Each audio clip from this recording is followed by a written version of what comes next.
Hirayama Tatsuya, 29, stuck at a not-so-great job, finally uses his day off for what he loves, hiking, no questions asked.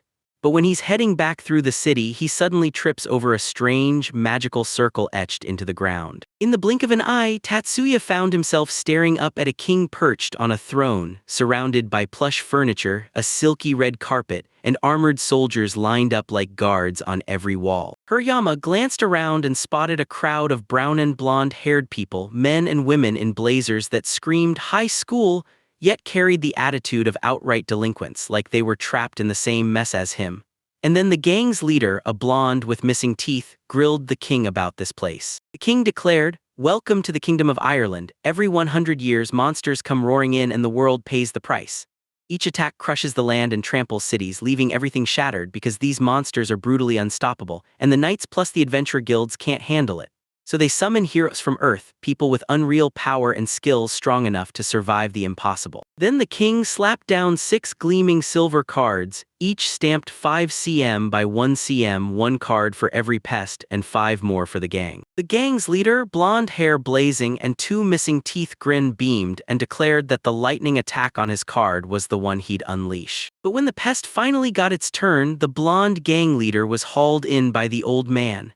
And everyone froze when Tatsuya stepped up and declared his power was plant cultivation and agricultural gear. Their reactions just stopped dead, because that pest skill card was loaded with nothing but plain old agricultural tricks. They're shocked, like they expected mind-blowing powers to rain down on them, but Hirayama's skills are all about agriculture, which feels totally wrong, like it doesn't belong anywhere near their wild expectations. The king broke the tension with a soft cough that snapped everyone's focus onto him, then he declared they'd ride out for the imperial capital to train for whatever trials came next. The very next day they threw up camp deep in a massive forest, fresh off a monster flood, and the road to the capital would chew up a day and a half on foot through tangled trees.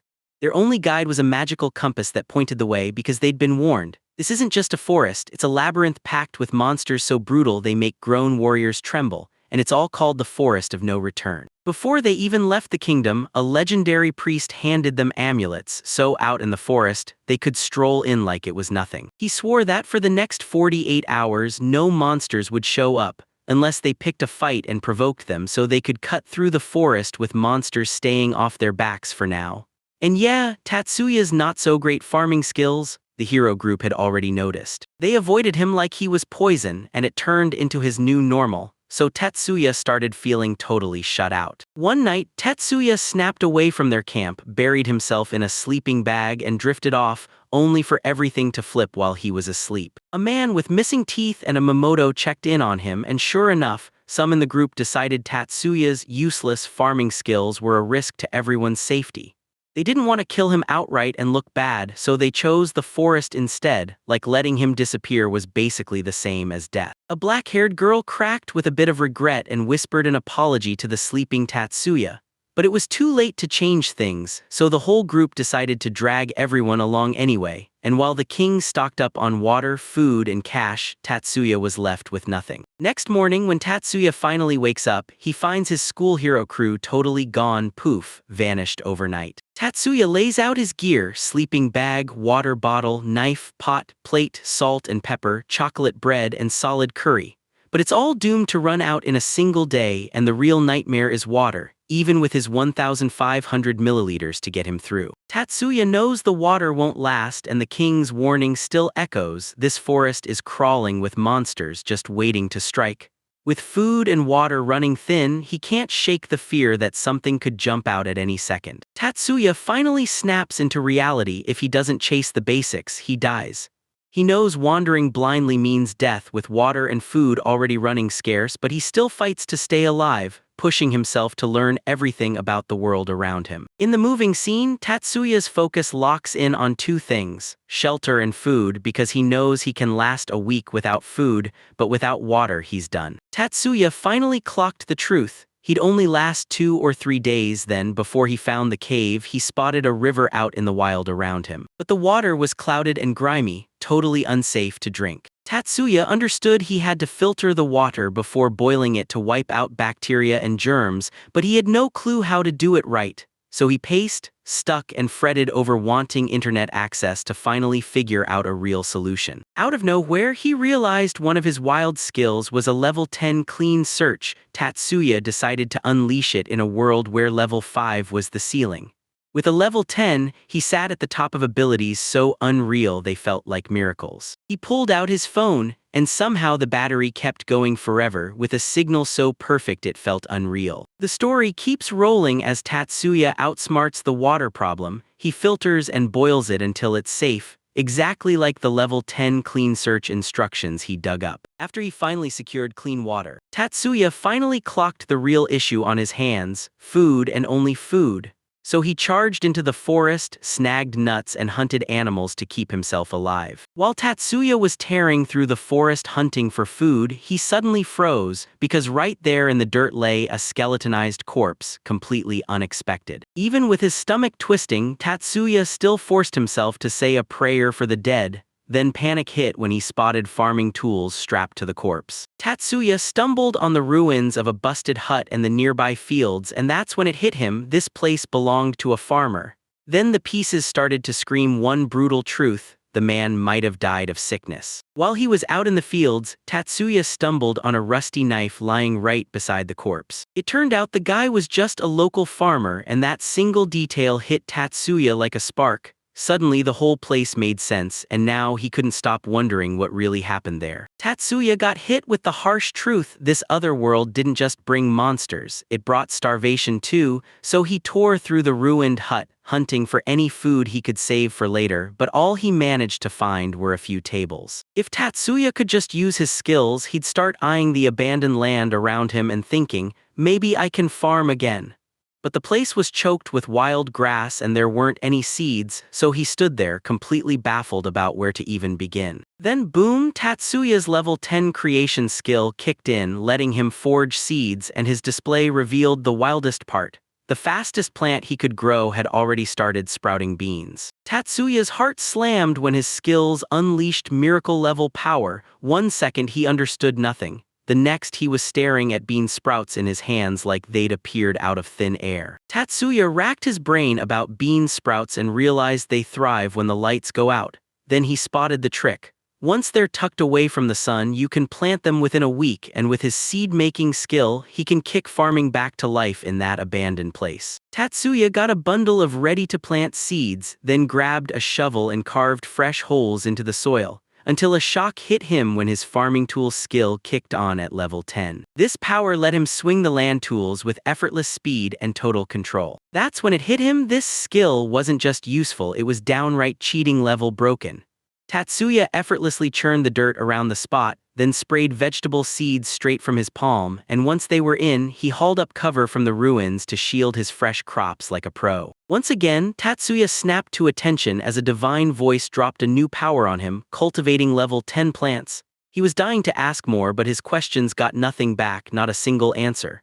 So Tatsuya stewed on something more urgent: the exact nutrients these plants will need, because whatever he grows, it has to thrive. Tatsuya finally clocked it: sure, sprouts matter, but plants truly need one big thing to thrive: a steady supply of carbohydrates. Tatsuya chose to plant root veggies, carrots, and lotus roots, since they pack plenty of carbohydrates and could keep him going. Then he turned his focus to smarter farming plans for grains like rice and wheat, so he could survive the hard times. When Tatsuya finally managed to plant carrot seeds successfully, he scrapped the idea of planting wheat and rice for the moment. And while Tatsuya wrestled with that choice, a cold breeze slid down his spine. Then unease hit hard as he suddenly clocked something that made his stomach drop. A massive wolf was crouched behind that tree, totally ready to pounce. This wolf was absolutely gigantic, like a Siberian husky turned up to 11, except it was a mind-blowing 5 times larger than it should have been. Tatsuya named it the Silver Fang, and wow, what a name for something that huge.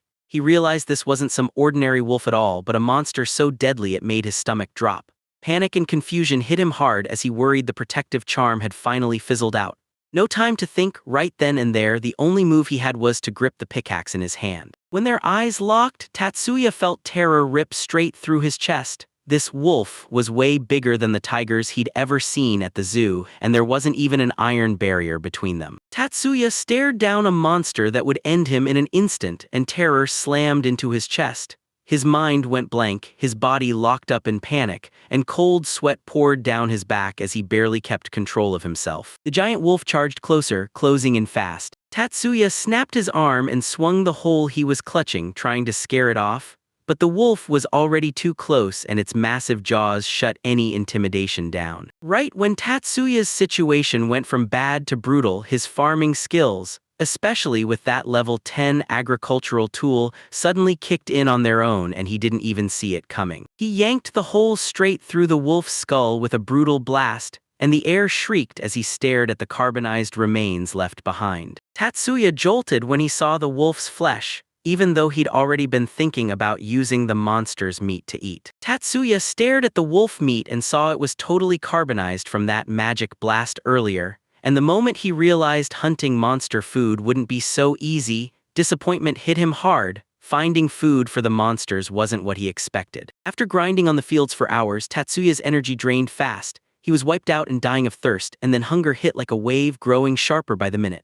His food stash was nearly finished, and all that remained was that solid curry, which he knew would actually hit harder once he finally ate it. So he held it back as a last lifeline. Still, when he hunted around, all he could drag out of the wild was a snake. Even though Tatsuya wasn't sure it was safe or even worth it, he clung to the one thought that snakes had protein and supposedly tasted like bird meat. Next, Tatsuya sprinted for a way to trap that snake, all while digging online for more answers. He even tried a weird way to scorch his own hair to yank the snake's attention, and for Tatsuya it hit like a slap, pure shock and total confusion at first. After digging deeper, Tatsuya discovered the sizzling sound of burning hair matched the mating hiss of snakes, and when he saw how fast the plants exploded into growth, he found sprouts pushing through the soil in just half a day, and that's when he realized his gardening wasn't just skilled, it was downright cunning, because before long he even managed to grab 2 snakes with ease to use as his next meal. The very next afternoon, Tatsuya peeked at the sprouts, and they were already ready to eat, even though they hadn't grown at some insane pace, and that speed totally stunned him. Then Tatsuya heard snake meat tastes like chicken, and he couldn't resist, so he decided to cook it up piece by piece. Tatsuya cranked the water to a rolling boil, tossed in the salt and pepper bean sprouts and snake meat he'd harvested, then leaned in for a taste of the canned snake pieces he cooked. Tatsuya frowned at the flavor, tossed in salt and pepper before the hot water even had time to cool, and prayed his dish would finally taste right. After he devoured that bean sprout and snake meat dish, a warm, savory rush hit him like chicken soup, salt and pepper doing their magic, while Tatsuya couldn't stop raving about how crisp and delicious those bean sprouts were, which made him even more pumped to dig into the carrots Tatsuya had planted. Next day, Tatsuya decided it was time to get his hands on those carrots, and he set his sights on cooking snake slices loaded with bean sprouts and carrots. Tatsuya snapped to it, his stash of salt and pepper was nearly gone. Tatsuya realized if he cooked with no seasoning, every bite would come out dull, yet even with his stomach growling, he still felt thankful he could finally get something to eat. So he popped a carrot piece into his mouth with pure excitement, loving every crisp homegrown flavor, then setting his sights on adding more kinds of food to keep his nutrition on track. And when he tasted that cooked carrot, a sweet rush hit him like nothing he'd ever felt before. That boiled carrot hit like pure candy, sweet, rich, and packed with sugar. So Tatsuya started wondering if he could actually extract sugar from carrots by processing them, while the bean sprouts stayed crisp and tasty like always. Meanwhile, Tatsuya couldn't stop staring at that sneaky vegetable's deliciousness. Then, as he kept growing, a tiny creature popped up right in front of him. About 15 to 20 centimeters long, roughly from the tip of an adult's middle finger to the palm of their hand, looking like a little dwarf or maybe a tall fairy, wearing clothes that totally matched what you'd see in storybooks. The dwarf, dressed like a fairy, wore rabbit ears atop its head, swung waist-length silver hair, stared with bright blue eyes, and had a gorgeous European face that stunned Tatsuya, the only one who'd actually noticed. In that fantasy world, monsters suddenly turned adorable and hilarious, and Tatsuya felt like he was finally seeing the sweet, fun side of fantasy that he usually only heard about in stories or saw through kids' smiles. The rabbit-like creature, a handwritten rabbit, was on edge about one thing, making sure no mischievous rabbit was about to swipe its carrots. With a sweet little motion, it practically confirmed, "I'm not here to steal." And when Tatsuya held out a carrot, the gesture totally melted him. He found the whole thing ridiculously cute. The rabbit bobbed its head like crazy, clearly eager to prove that its rabbit-riding hand was locked in and listening. Then it explained. In the forest lives a rabbit race that calls themselves hand-riding rabbits, named by the great people, and they go through a big ritual once they're almost grown. So they'd slip off solo, hunt treasure for their burrow, and earn their spots as real adults. Tatsuya finally started to get what this world's creatures were all about, the whole becoming an adult ritual, and he couldn't help but be amazed by the rabbit's sweet innocence and polite manners. Then he learned the bombshell. Marie, the handwriting rabbit, had to haul back a perfect carrot to her village just to be recognized as an adult. That's when it hit him. Carrots weren't just food to them, they were everything. And when he pressed Marie about what happened, he realized carrots might be rare as hell here. Right then, he caught Marie staring at the carrot bunch he'd set aside earlier, eyes glued, mouth watering as admiration turned into straight-up hunger. And when she saw the carrot holding onto that impressive look, Marie went wild with excitement. Tatsuya slid the leftover boiled carrot from his breakfast in front of Marie, and the second she caught that sweet steam in her nose, her mouth watered like a runaway waterfall, proving just how priceless carrots were in their world and how much the handwritten rabbit race valued Tatsuya's delicious offerings. After Tatsuya slipped Marie some carrots, they instantly bonded with her and realized why carrots mattered so much for the handwritten rabbit race. Because the second Marie got that carrot, she started chowing down at ridiculous speed, eyes wide in shock. Then she broke into full-on, excited munching. Marie took a bite of her carrot and practically lit up, gushing that it was the first time anything tasted this sweet and this good, while Tatsuya stared in shock thinking, wait, how is it this tasty? That bold sweetness hit so hard that after he finished the boiled carrot, he even caught himself wondering if he should try making sugar from it. Marie's eyes locked onto that pile of carrots Tatsuya had set aside, and her mouth practically watered. Because if she hauled those delicious beauties back to their burrow, she'd come home as a hero the moment Tatsuya decided to hand her even more. Marie stared, stunned to the bone, because handwritten rabbit breed carrots weren't just rare, they were treasures. And she couldn't wrap her head around Tatsuya actually offering them, so he leaned in and insisted on giving her some, and Marie nodded like a spark had caught, grateful and thrilled. Then she came back with 3 ribbon-tied carrots, proving just how much those carrots matter and how fast Tatsuya was finally getting it. With a bright grin, Marie darted back into her burrow, and Tatsuya was left staring, utterly confused, completely lost for the rest of the night. Tatsuya's boiling with frustration because he can't snag a single snake for protein. Even with his hair dangling like bait, not a single snake slithered close. Tatsuya's stomach drops because he can't keep depending on sprouts and carrots, not when protein is the one thing they truly can't afford to miss. While munching on boiled carrots, Tatsuya starts wrestling with a wild idea. Should he start growing legumes to replace animal protein? Then he goes quiet and plans his next move. Suddenly, 10 riding rabbits burst out of the bushes, charging into the scene. This moment screams how Tatsuya, stuck in a rough spot, refuses to give up on finding food, then fights to reunite with Marie and her crew. Right here, confused and out of his element, he gets hit with a surprise. The 10 rabbits show up, bow politely, and ask if he's the kind soul who tossed them carrots. Tatsuya freezes, stunned, and can't figure out why they even came. Those scribbled little rabbits finally proved it. They'd come to say thank you for the sweet carrots Tatsuya handed them earlier, but the moment their wire starts tugging, everything changes. They're hauling in a massive wild boar, maybe around 100 kilograms. Tatsuya can't believe it. Those rabbits are tiny, yet they yank a giant wild animal like it's nothing, and it blows him away. Turns out that's why they're so small, wanting to repay him by handing over the wild boar as a thank you for the tasty carrots he fed them earlier, proving these handwritten rabbits run a real barter exchange for trading goods. Tatsuya grilled the handwritten rabbits, asking how they managed to bag a wild boar that huge, and they answered with cocky confidence, bragging that they're hunters and even putting their skills on display. Tatsuya stared in disbelief at their skills. These handwritten rabbits even marched around with tiny spears. And when they finally asked him what was up, he let his shock spill out, then learned the truth. They demanded carrots before, so Tatsuya thought they were all about plants, but the rabbits swore carrots were just a rare luxury treat for them. Turns out most of them aren't picky plant eaters at all, they're omnivores. Then they straight up declared they wanted to munch on carrots and proposed a swap. Trade you that wild boar for carrots and keep the deal rolling. That move brought even more people to live with Tatsuya, and it also seemed to solve the whole animal protein problem. because those handwritten rabbits showed up and lured wild boars right into Tatsuya's freshly renovated area. Tatsuya stumbled on a wrecked hut and found a corpse inside, plus a handwritten note left behind by whoever lived there before. He used to call a cave home, but now he's itching to upgrade things and fix that hut so he can finally live better. Tatsuya suddenly finds he has way more time on his hands because the handwriting rabbit jumps in to help around the house, fetching animals for carrots and pitching in with the chores too. Seeing them, there crushes Tatsuya's fear of running out of meat. Even after he's planted wheat and rice, getting ready for about a month until harvest, Tatsuya doesn't stop. He's itching to hunt again for the human village for the next few months. When the harvest finally comes, he plans to move in, fix up the hut into a real home way better than the cave he used to sleep in, and get to work with the handle he owns, a woodworking tool that somehow works even though it wasn't meant to make boards.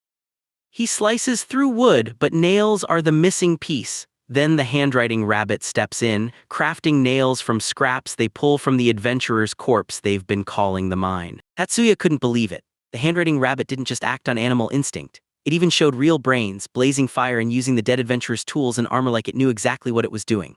It and the others jumped in fast, crafting wooden nailwork and helping rebuild the hut that was falling apart. So yeah, these ordinary rabbits weren't ordinary at all. They were smart enough to spot what resources were around and turn them into help for Tatsuya's repair project.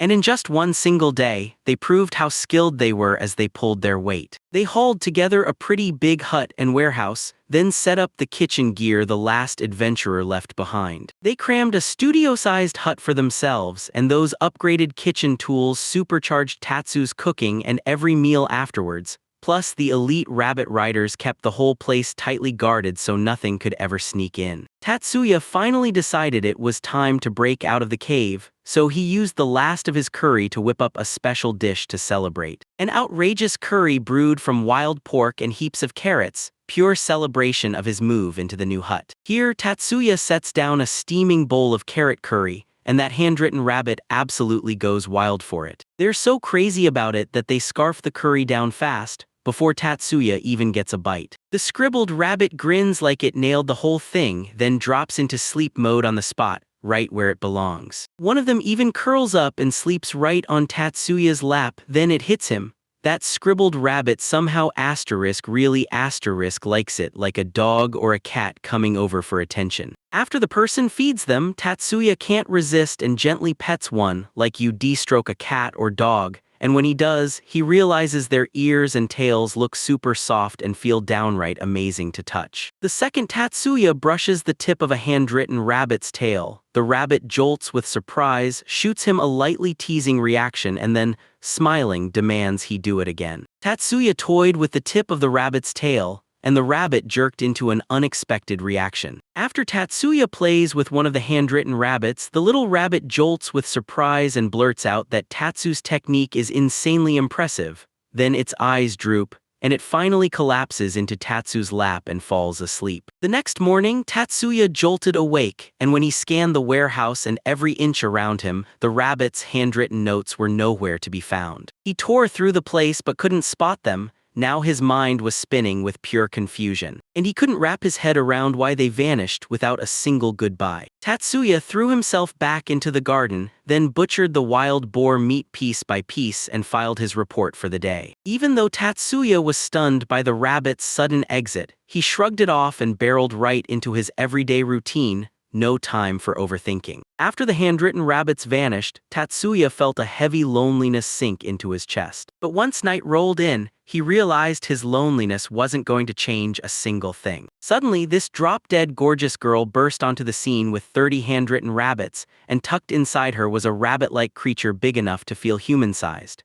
She introduced herself as Sonya to Tatsuya, looked just like a 15-year-old, and even with a simple chest she still had a great figure and she was absolutely adorable. Sonya, the rabbit queen, leaned in and told Tatsuya the whole reason they came. She and the others wanted to ditch their old home and move somewhere they'd finally get top-tier carrots, and Tatsuya had earned their trust because he hooked them up. Now Sonya was even ready to trade meat for every carrot he shared. Tatsuya stared at his food, fuming over how bland it was, especially after he'd blown through the last of his yakiniku sauce. That wild boar meat he'd pulled off those human rabbits actually tasted great, but the bland lack of seasoning crushed his mood. so Tatsuya started praying he could somehow order seasoning from Japan. Then bam, his interdimensional logistics ability snapped on and he froze because it meant he could literally summon goods from another dimension. Out of nowhere, an altar and a glowing offering box materialized inside the warehouse. Right in the middle of everything, Tatsuya's warehouse suddenly flashed with an altar and an offering box he hadn't touched. And then a shadowy voice rolled in, claiming it was the harvest god or the agriculture god. Tatsuya was totally baffled about why the harvest god showed up in connection with his interdimensional logistics power. The god leaned in and told Tatsuya, "You can hear me because you rule over agriculture, and it's all part of your destiny to level up your farming life." The god handed Tatsuya a crazy gift, top-tier crops and even more bonuses on one brutal condition: he could never stop farming.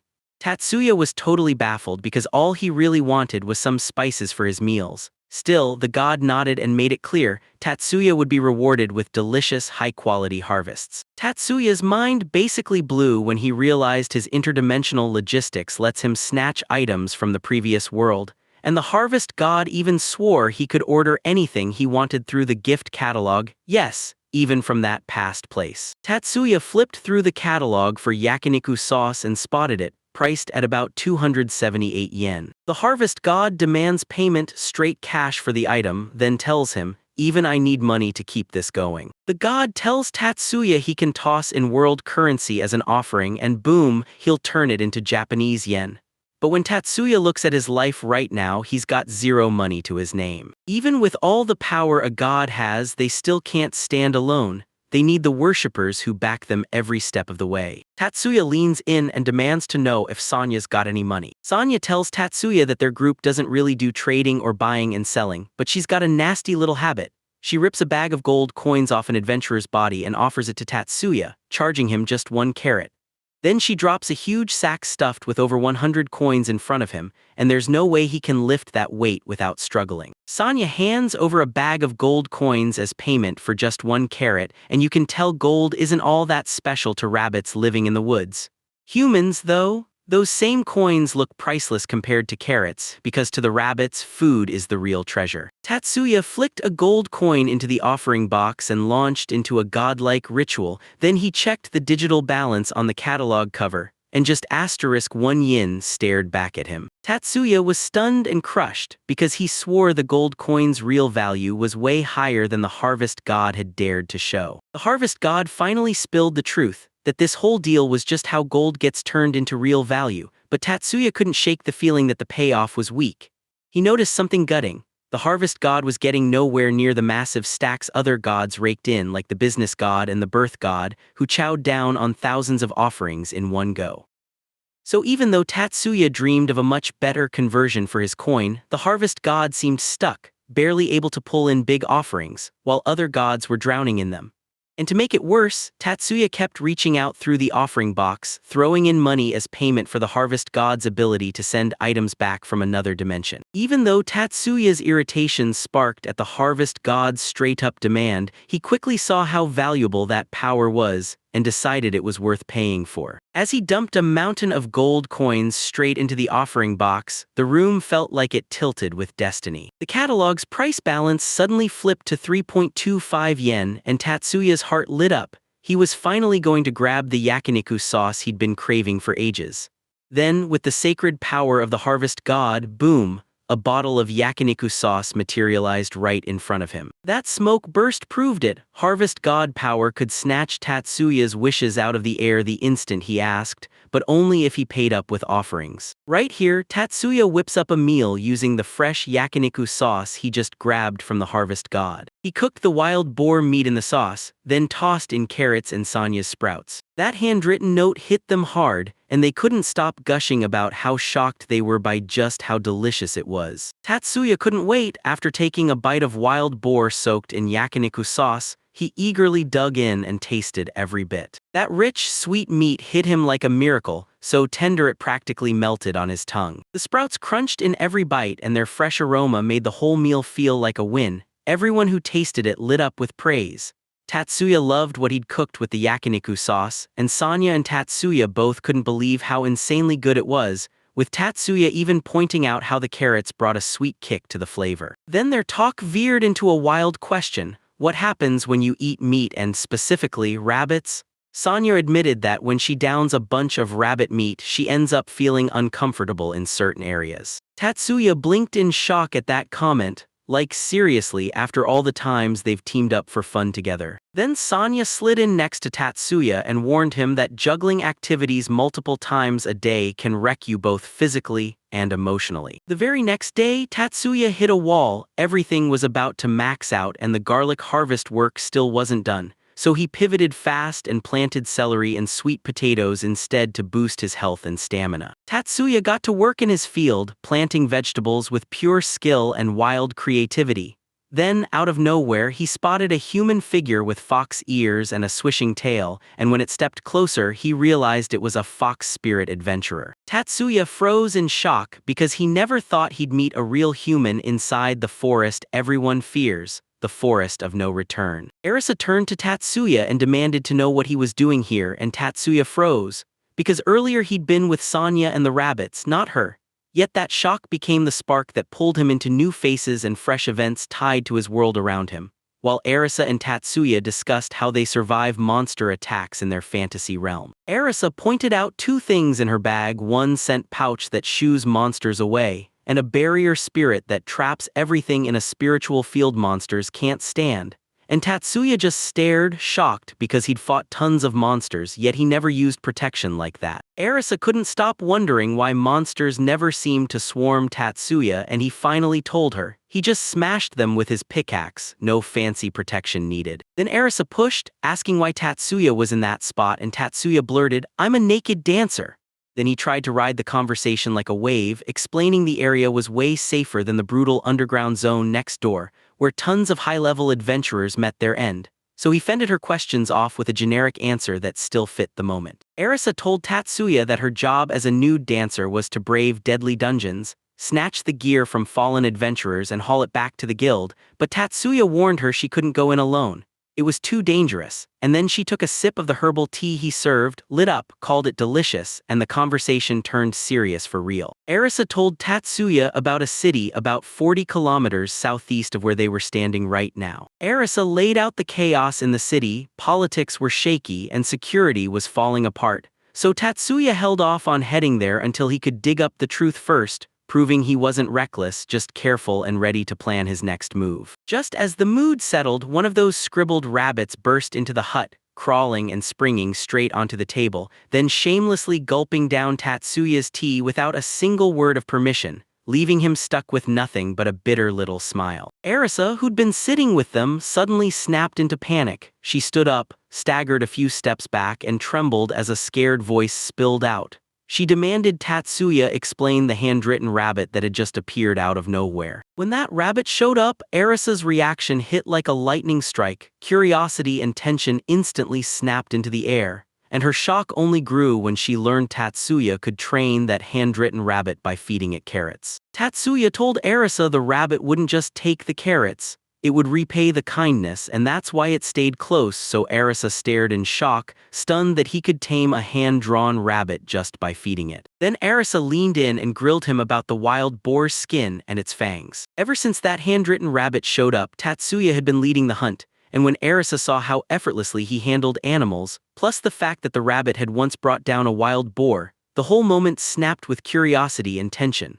Then Arisa's panic hit hard when Tatsuya casually admitted he'd almost tossed the skin, fangs, and bones. Bored out of her mind, Arisa suddenly lit up and demanded every piece of the wild boar, then even offered to buy its heart if Tatsuya dried it in the sun. Tatsuya nodded and promised to give her everything, and once the deal was sealed, Arisa thrust it into his hands. Arisa tosses a sack of gold coins at Tatsuya as payment, proving these items are worth a fortune to her, so she's paying big right up front.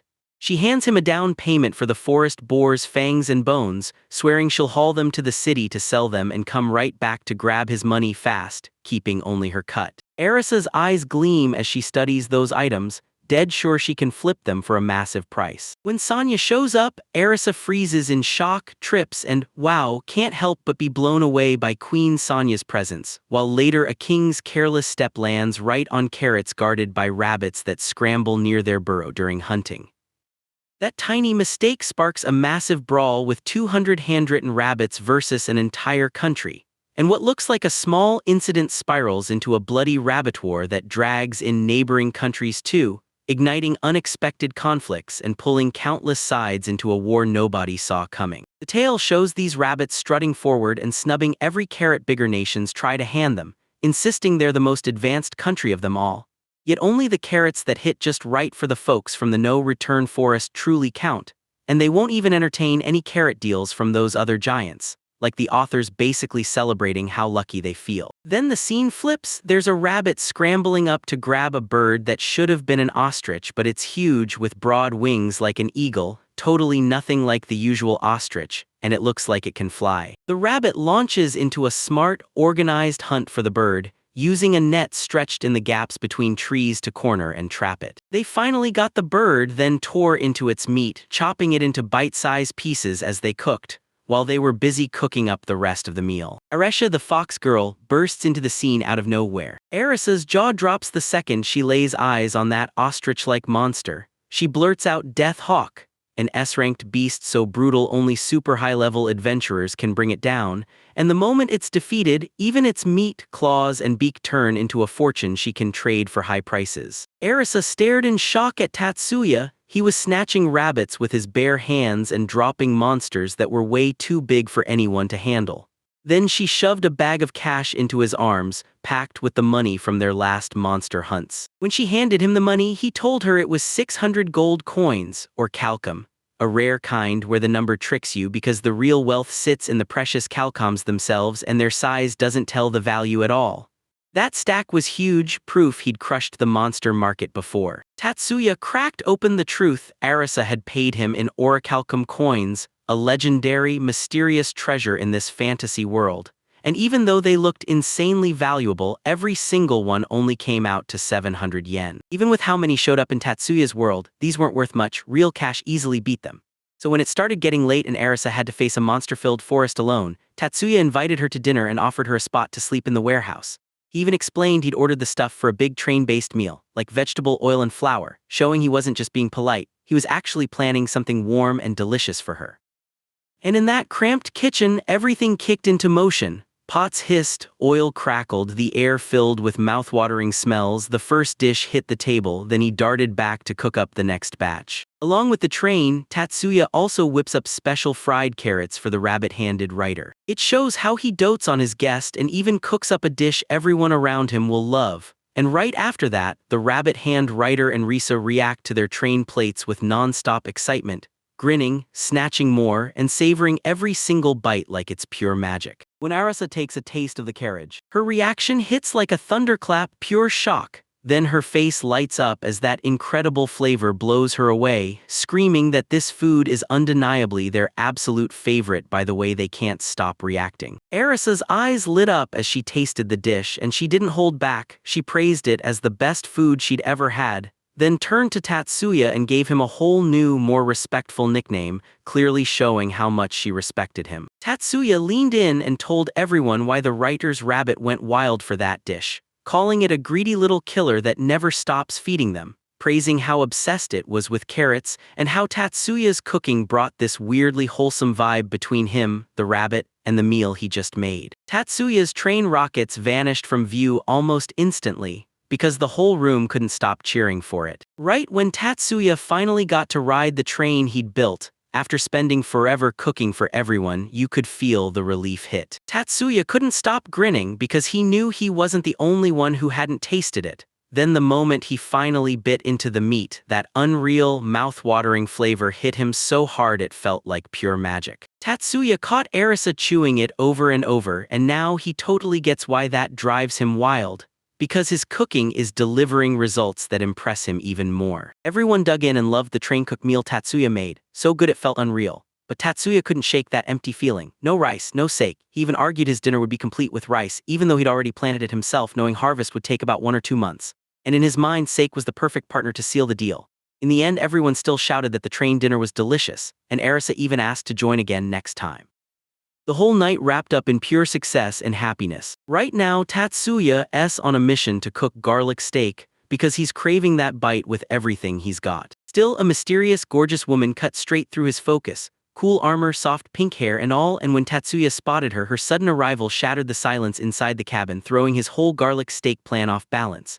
He couldn't stop thinking about Sonya's stamina and what extra garlic would do to her, and then Maria the demon showed up too, and that hit his strength like a wall. Maria kicked off a conversation about herself out of nowhere, and before Tatsuya could even react, she spilled the truth about her condition and admitted she was starving. Maria introduced herself as a seductive demon, then admitted her power vanished out of nowhere. Tatsuya then slid a sizzling garlic steak over to her, fresh off his own cooking. Maria froze with shock, her eyes bulging wide as if she couldn't believe what she was seeing. Maria took one bite of the garlic steak Tatsuya handed her and practically lit up. She swore it tasted unreal, like even the demon world's best chefs couldn't cook anything close. Maria then tore into that garlic steak and demolished it in seconds, and Tatsuya's panic kicked in fast. He was terrified she'd choke right there. Maria leaned in and told him, straight-faced, that garlic is pure power for creatures like her. She swore garlic didn't get digested the normal way. After one bite, it shot straight into her like pure magic energy. Maria locked eyes with Tatsuya, that intense, curious stare on full display, and Tatsuya, just a farmer, was immediately asked for help as Maria admitted she'd lost her power and desperately needed the magical energy from the garlic she'd eaten. Right after Maria joined Sonya, who was living with Tatsuya, she jumped at the chance and offered to play with Tatsuya at the playground. Tatsuya froze at the sudden offer, and for once, he couldn't find a word. So his house filled up with more and more people. This scene ends with Tatsuya's peaceful farmer life getting rocked. Two women show up and everything turns into a wild, unexpected mess. Maria and Sonya come sliding in with offers for something he definitely didn't see coming that night, and Tatsuya goes wide-eyed, feeling slammed by the situation, trying to keep himself under control while he forces his way through the rest of his farming. When Tatsuya shuts down their offer, both women hit him with sharp disappointment. Tatsuya's finally wiped out, so he turns down the offer, like he's the one who's exhausted from that last little business, which is honestly hilarious.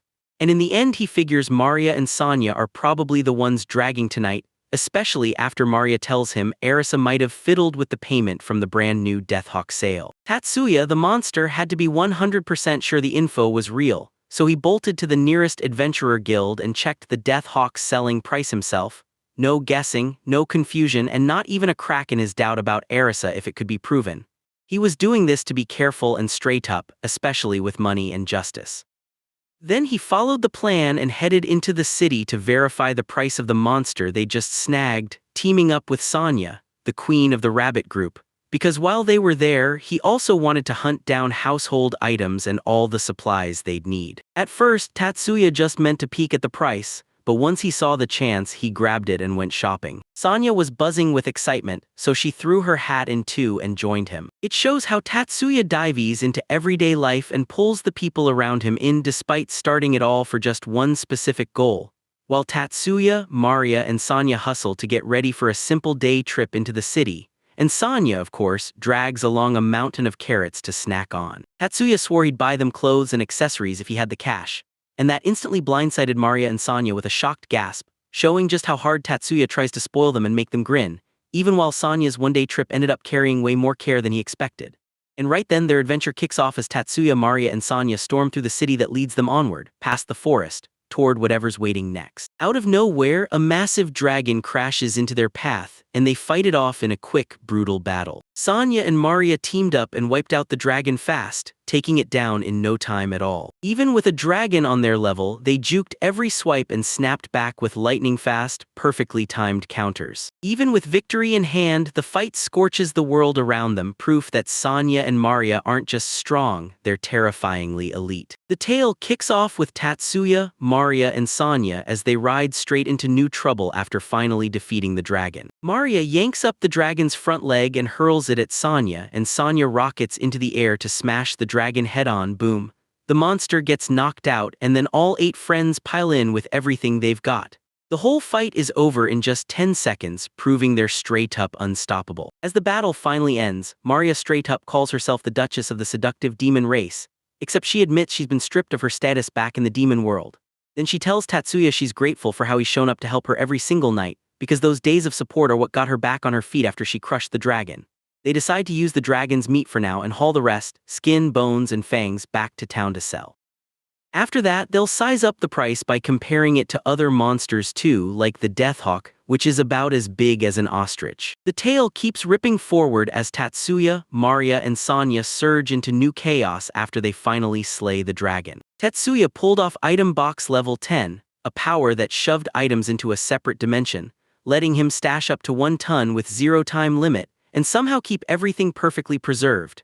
That's exactly how he hauled away monsters like the Arc Dragon and Deathhawk they defeated, solving the whole transportation nightmare while keeping them in pristine condition. As soon as Tatsuya stepped into town, the place hit him like a burst of life. Maria and Sanya swore it felt straight out of a medieval fantasy world, with every little detail right on cue. They spotted food stalls on the streets, even sat V, but the moment Maria and Sanya took a bite, it was so awful they couldn't swallow a thing, while Tatsuya swore it tasted like rotten meat that had been burned and dumped back for sale. Still, Tatsuya refused to throw away a single bite he'd bought. His mom had drilled it into him, never waste food. Next, they burst into the Adventurers Guild, and the moment Tatsuya stepped inside, he scanned everything like a hunter, taking in that classic fantasy world vibe from the very air. Elvin, the receptionist at the registration desk, watched as Tatsuya strode right up to her, no pause, no doubt, asking how he could buy the materials he needed. Then Tatsuya unleashed his skill and yanked out a massive 1.5 meter long wide item box right on the spot.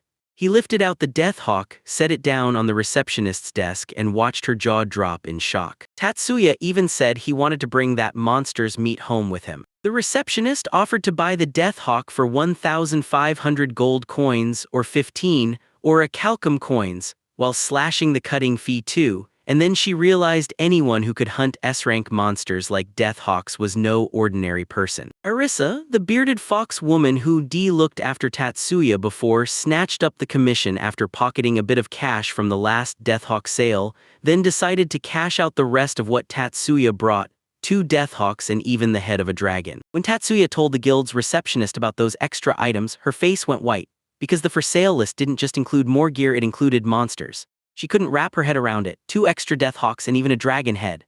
That dragon presence was so massive it blew past the luggage box's limits, bigger even than what the heroes could handle, while the other adventurers in the guild stared in shock and started to worry. When the receptionist finally saw the dragon head Tatsuya showed her, after a while of clawing back control, the receptionist finally managed to speak, her voice shaking like it couldn't hold on. Tatsuya held up the dragon's head for inspection, and the receptionist's wild reaction screamed just how massive and how deadly that dragon really was. Still, Tatsuya couldn't believe the bill. The dragon's arc alone cost a whopping 10,000 gold. The Deathhawk's arc racked up 1,500 more, and together that giant haul hit 14,500 gold, which translates to 145 million yen. Even so, once it's shoved into the presentation box, it's only worth about 14,500 yen. Sure, that's big money for most people, but for Tatsuya it feels oddly worthless because his ability warps how much it really means. When he gets back, he's dreaming of grabbing a can of beer worth 500 million yen.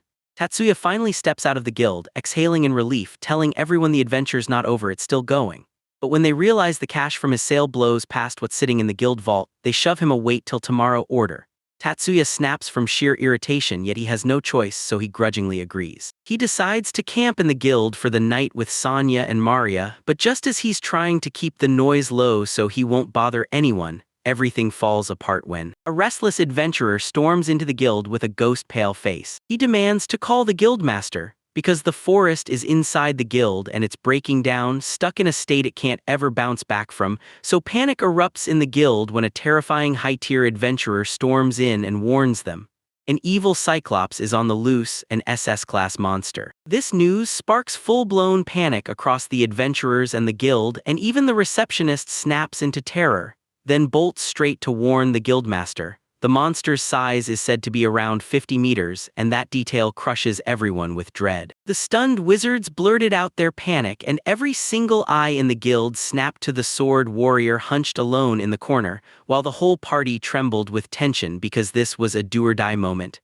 Adventurer King Marcus. He was already the world's top-ranked adventurer, so when the evil Cyclops threat finally erupted, everyone in town begged him to step in and save them. Marcus refused to take on the monster by himself. He swore that even after beating the evil Cyclops before, he'd always had a partner at his side. But this time, he was truly alone, and he warned that going up against something like that would slice his odds down to a brutal 50%, no matter how skilled he was. Marcus refused outright because he valued his own life too much. He might have dangled the chance for any brave soul to join him, but he made one thing crystal clear: he wasn't stepping into that kind of massive risk. Not when evil Cyclops-level chaos was already tearing through everything around them. Maria steps up and offers to stand with Marcus against the monster, but Marcus shuts it down at first, because the danger out there is already too brutal. After hearing that Maria is joining him, Marcus throws his hands up in agreement without hesitation. Keisha burst out of nowhere, flashed a huge grin, and announced she wanted to help. The chief cut her off, saying she was still training and had to stay put. Keisha flinched hard, then swallowed it and didn't push back. Flawless Ladies swept in and snapped, "It's only a week," and while the others grumbled, she begged with everything she had. The chief barked that nobody steps out the door until they're completely ready, no exceptions. To win, she has to hunt down rare ore and forge a weapon from nothing. Turns out this mine is a full-on dungeon, so the guards dive in first, sweeping the danger while the fresh recruits stay locked inside and safe. The elf lady flat out tells them, "Bring the guards yourself," and she even lets them go. Everyone marches out, one girl stays back to drink, while the rest plunge into the dark cave. The bunny girls sprint full speed, then they slam on the brakes because the open path is a cliff and they barely stop in time. Keisha stares, jaw dropped, as those lightning-fast girls streak by, while their palm-top rabbits and night vision turn everything into pure advantage. Just when Keisha thinks she can hold it together, the pressure finally crushes her. She collapses, trembling violently, and her friends instantly panic as they rush to her side. Keisha leans in and tells them the truth: adamantite doesn't come from the ground, it's pulled from monsters, and since it's that rare, they're offering it up. Keisha looks totally lost as her grip tightens. Don't call it free, because the monsters are there to test your limits. She yanks out her blade, then, straight up, feeds it to the enchanted gear monsters so they'll cough up ore. Turns out it's tradition: monsters chow down on magic weapons, and everyone's somehow used to it, even if it still feels totally unhinged. Everyone crowds around the meat, and Keisha's watching closely as curry gets handed out, excitement sparking in the air. It's just curry rice, nothing fancy, but that smell hits the air like a signal flare, yanking everyone's attention instantly. Keisha grips her bowl like it's the last thing keeping her steady, frozen as she stares down at the food, no words, just pure uncertainty about what's coming next. One cautious bite, then her face lights up like she can't believe it, and she keeps eating fast, stunned by that warm, mouthwatering flavor. She downs it in a blink, eyes blazing and cheeks flushed, and Keisha can't wrap her head around how something that simple could taste that insanely good. After dinner, Keisha lit up with pure joy, and that meal pulled everyone in tight around the fire like the warmth itself was bringing them closer. Blankets got pulled up as the crew finally started to slow down. Keisha yawned with the fire's glow fading one slow ember at a time. Two girls inched in close, whispering shyly, and when it hit him, the shock landed hard, leaving him flustered and weirdly awkward. The girls were getting way too comfortable, and Keisha peeked around the corner, eyes blazing wide, like she'd just been hit by surprise. Snuggled under her blanket, and right there she spotted a blushed heart. The campfire crackled, glowing warm, while her heart hammered like it wanted to break free. The sun wasn't even fully up yet, and he stretched long, yawned wide, with his eyes still barely open. Clearly bothered, Keisha pressed, "What happened last night?" and her haggard face told the whole story before she even finished. Katsuya sat back and sipped in silence, watching the others move together, like the whole group was stitched tight by friendship. She opened up at last, and suddenly the few boys back in her village weren't just friends anymore. her feelings had flipped into something far deeper. Keisha finally tried to confess. Her heart was sprinting, but her nerves totally beat her and the words got stuck in her. Keisha couldn't hold it in anymore. She exploded into a shout, wide awake and desperate for her shot. She blurted out that dwarves bond through forging, and then she trusted him with her whole heart. Even with her honesty, his face twisted into confusion. Keisha groaned, stuck with no partner, no sleep, and zero progress. Her face ballooned with embarrassment and irritation, and she stormed away while everyone else just stood there, awkwardly staring. Right as everything finally calmed down, a vicious growl ripped through the air, and a shadowy creature lunged into view at the end of the tunnel. At her signal, the palm-top rabbits erupted into chaos, ripping into the enemies with pure, unrelenting fury. Blood sprayed behind them as the group pushed on, then, out of nowhere, something strange snapped into view. Snorting by the crystals, a horned boar burst into view. Everyone froze, staring in shock, curiosity, and a sudden, maybe too loud hunger. Barely thinking, the bunny girls bolted. Then the others shrieked as they scrambled just to stay in their wake. They slowed to a crawl. Keisha burst into laughter, and up ahead, finally, something big was coming into view on the other side. Keisha and her crew froze in place, eyes huge, because something colossal was looming right in front of them. They craned their necks at a massive glowing adamantite crystal, and the cave wall seemed to pulse power right through them. The crystal blurted out its voice, "I'm the Adamantite King."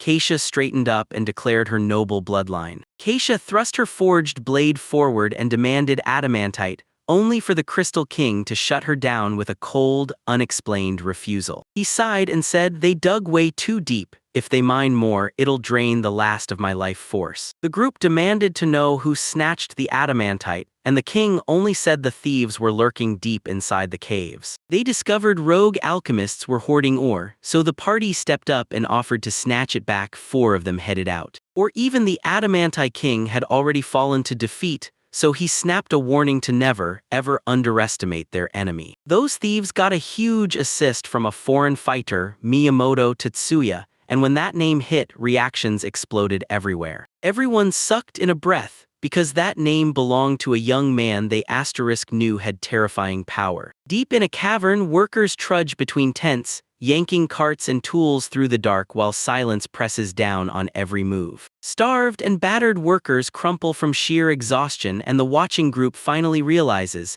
these people aren't working, they're trapped, enslaved in pure brutality. Inside the biggest tent, 2 overseers were dropping dead like it was nothing, while outside, unfamiliar visitors closed in, still unnoticed. An overseer steps up and Tatsuya's return hits like a double punch, shock and pure joy, while Miyamoto glares back, seething with rage. Miyamoto clamps down on his weapon and steps in as the squad faces the truth about Tatsuya's role in slavery. Tatsuya grins like a villain, jeering at Miyamoto, and you can tell he's thrilled that his old enemy is still alive and kicking. She demands answers about Tsuya, shrugs it off like it's nothing, and casually drops the bomb. He quit training and left the guards behind with zero remorse. That brutal flashback warrior training crushed him, until he finally got stronger and bilayed, leaving the rest to suffer in his wake. He brags about dodging real hard work, and now he's cashing in his B-rank power just to chase selfish freedom. Guild after guild threw him out for desertion, and Tsutsuya snapped, going rogue and sealing his descent into disgrace, turning fully into a villain. He finally learned the underground guilds were running shady deals, slipping criminals past justice right under the town's peaceful, quiet surface. To keep those illegal alchemy plans alive, the old man strapped him with a deal: smuggle ore through the black market routes. When they accused him, the thug smirked, strode right up to them with total confidence, and readied himself to crush them with sheer, overwhelming strength. Out of nowhere, the thug drove a brutal kick into him, and the bald man crumpled to the ground, unconscious with a sickening crack. The whole group froze in terror as the victim crumpled to the ground. Everyone gasped, even the girls shook, and for a moment they couldn't even speak. He slams a helpless slave in the face, cackling like that crest owns their every breath. Miyamoto watches, frozen in pure horror. As Tatsuya jeers about breaking fingers, she trembles like a storm in her chest, rage burning bright at his cruelty and cold indifference. But watching Tatsuya smugly gloat, Miyamoto's disgust turns to fire,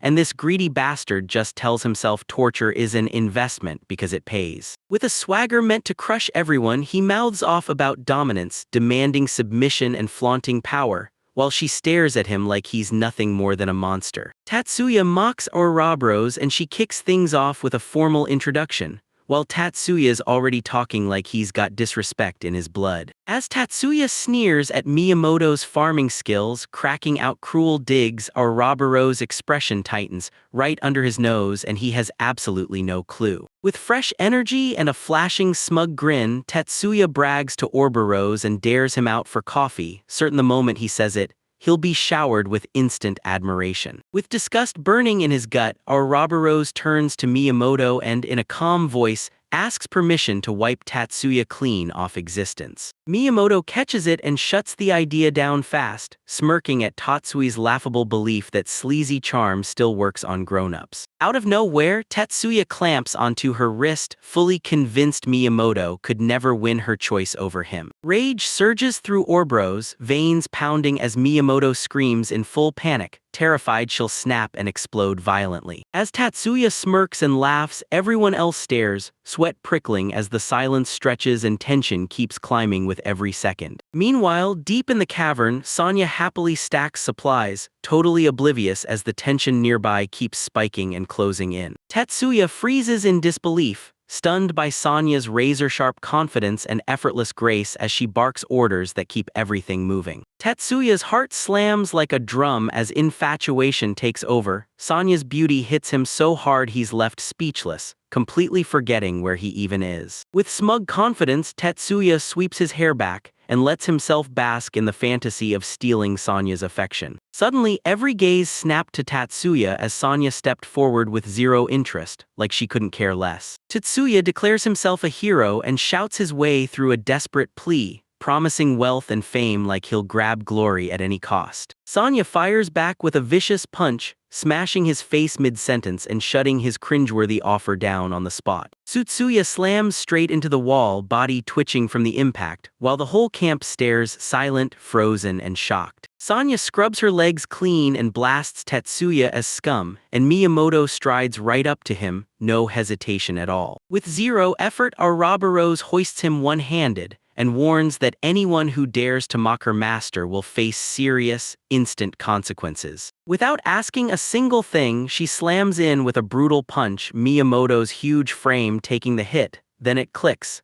She's copying Sonya's ruthless justice. As blood courses down Tatsuya's face, Ouroboros slices through the air with brutally honest questions about whether his hero act is even real. Blow after blow hits, and she snaps that Tatsuya's strength means nothing when respect and honor are missing. Blood erupts in violent splashes as Ouroboros lands another crushing strike, dead calm as he asks, straight up, whether Ouroboros has already written his will. "Go ahead, shut down your plea," she sneers, then hammers him again and again with fury, sharp as righteous loyalty. Miyamoto lunges in front of the kid, shielding their eyes as Tatsuya's bruised face twists under Ouroboros' relentless pounding. Without a second thought, she slams her fist down hard, unleashing pure, unfiltered fury for loyalty. Tetsuya's shattered body tore into the cavern wall, and the cracks left behind looked like shame itself. She tugs Ouroboros back, reminding herself that this time mercy could land as a sharp, spotless win. Sonya and Miyamoto nod to each other, hogtie Tetsuya, and decide turning him in is the only move they'll make. Bloodied and twisted by the beatdown, he crawls forward like a warning sign, still spitting revenge through hate-soaked, blood-stained words. Right when he's about to get back up, one devastating strike drops him in front of everyone,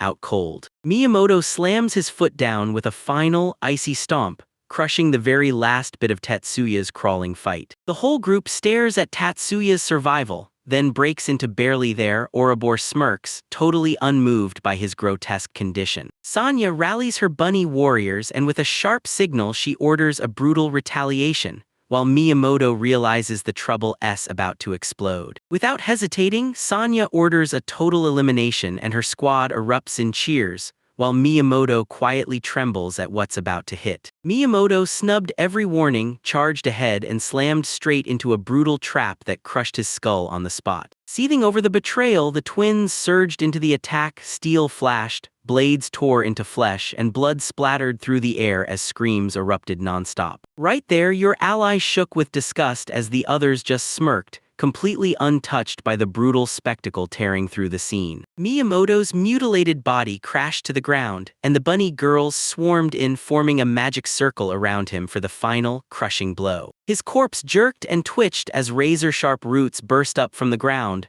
trapping him in a brutal change that couldn't be undone. Flames burst across his body, scorching muscle and bone while he tore the air apart with one last scream. Minutes tick by, then from the charred corpse, the hero somehow twitches back to life. He didn't wait, he tossed a potion next to the scorched mess and slipped away, leaving only quiet instructions in his wake. As they regrouped, they grabbed a few suspicious people, swearing those folks were tied to illegal schemes involving the palm-top rabbit beings. Keisha strode forward with iron resolve, and she made it crystal clear that this was the exact place they'd been hunting for. Inside the crate, flawless adamantite shimmered like treasure from the gods, rare metal so perfect it forged weapons, tools, and unstoppable defenses. Construction kicked off fast, dozens of workers slapped up wooden frames while Keisha barked orders in total silence, pure determination in every move. The materials flew into place, and the designs snapped into shape so fast that the structure solidified into a sturdy, lived-in dwelling. Gratitude hung in the air, because for so many people this new home didn't just feel good, it meant freedom, real comfort, and privacy they'd been craving for ages. They added a real kitchen, carved out personal rooms, and even laid out plans for even bigger expansions down the road. With magic blazing in their hands, the elf tore into the ground, carving out the bath area and clearing space for water, plus the indoor plumbing to make it all work. The shrine got a full makeover, and in return the priest handed out discounted blessings to help fund the next round of construction. Tatsuya braced for solitude while the others hustled to set up the room, stacking the plan around the sleeping spaces so they could settle in right away. The girls demanded reinforced beds, and those smug smiles plus their not-so-subtle hints had Tatsuya frozen dumbstruck, with no clue what to say. Teasing kept rolling, laughing loud about their sleep habits,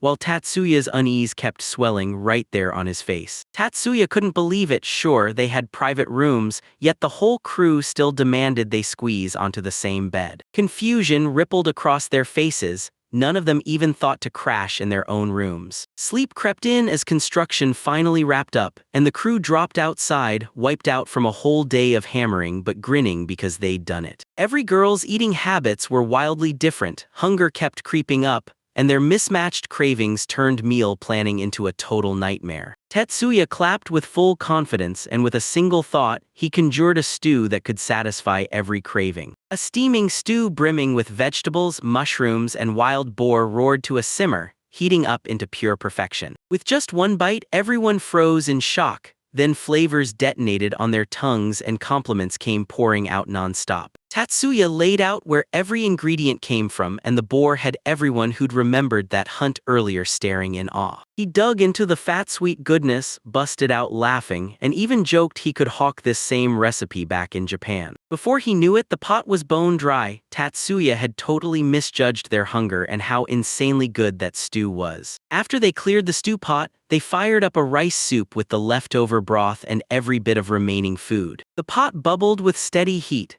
and as steam rolled through the air, the rice drank in every rich flavor it touched. Cheers exploded across the room as the girls realized the soup didn't just taste good, it crushed every expectation with shockingly rich depth. Everyone was buzzing with praise. Yes, even people who'd never tried rice soup before said it hit the perfect warm spot. Tetsuya ate in quiet bliss, savoring every bite, and a soft smile blossomed the moment satisfaction swept through him. Cornelia burst into the dining room out of nowhere, and Tatsuya nearly choked mid-bite just from the shock. The night wrapped up in calm, joyful peace. Everyone dug into the food with smiles except Cornelia, who still refused to let it go and demanded curry. Later that night, the shared bedroom turned electric. hearts slammed beneath the packed covers. Katashia, fed up and boiling with irritation, shoved herself under a pile of blankets, trying to drown out the relentless noise that wouldn't quit. After he crushed through his morning chores, Tetsuya finally stretched the ache out of his body. Then Katashia popped in and shoved rice balls into his hands without a single word. Tetsuya slumped in the morning sun, wiped out, when Katashia quietly slid over a bowl of freshly made rice. Katashia clocked how drained she looked, and Tetsuya's eyes screamed sleep-deprived chaos, yet he still flashed a grateful smile at her kindness. They sat side by side in silence, and he suddenly lit up, praising the rice balls while Katashia's cooking effort and skill left him genuinely stunned. Katashia's cheeks flushed red as she froze in hesitation, and then she finally confessed she'd overheard every single word from the room right next to him. Her nervous confession started to slip out, and then panic detonated. She sprinted away before she could finish her honest feelings. Tetsuya watched Katsushia run for her life, and a gentle smile curled on his lips, like he was silently admiring just how far she'd grown already. That quiet talk hit him hard. This village could bring real peace, but this time he kept both feet planted. After he finished the rice, it hit him. She was still too young to pursue. That night, the crew crammed into the half-finished house and tore into drinks,